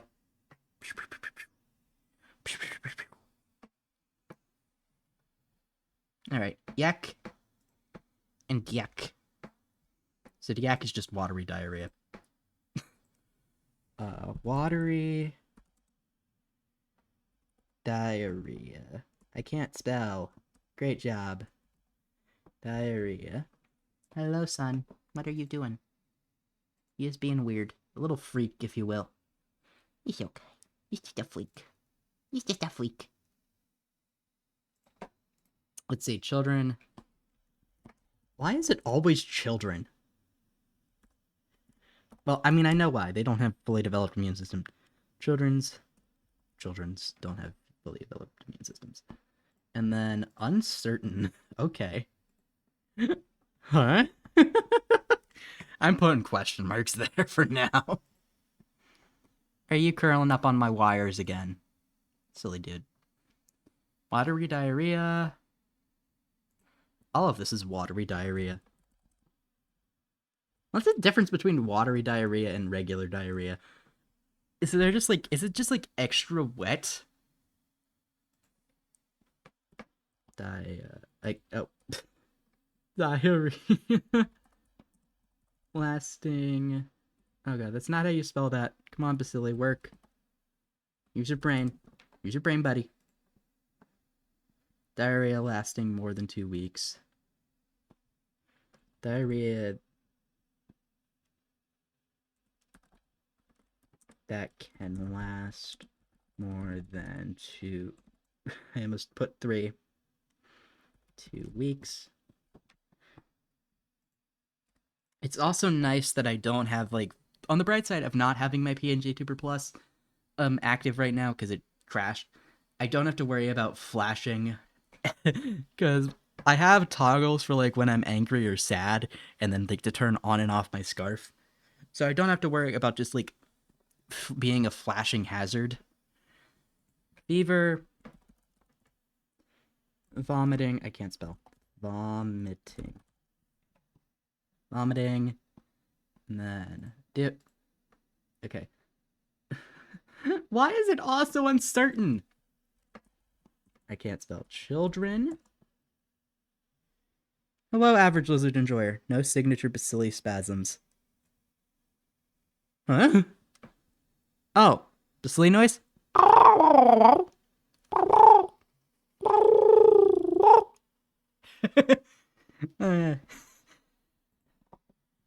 Okay, people with HIV. People with HIV. And then international travelers. Oh, I was referring to the expression toggles. Oh, yeah.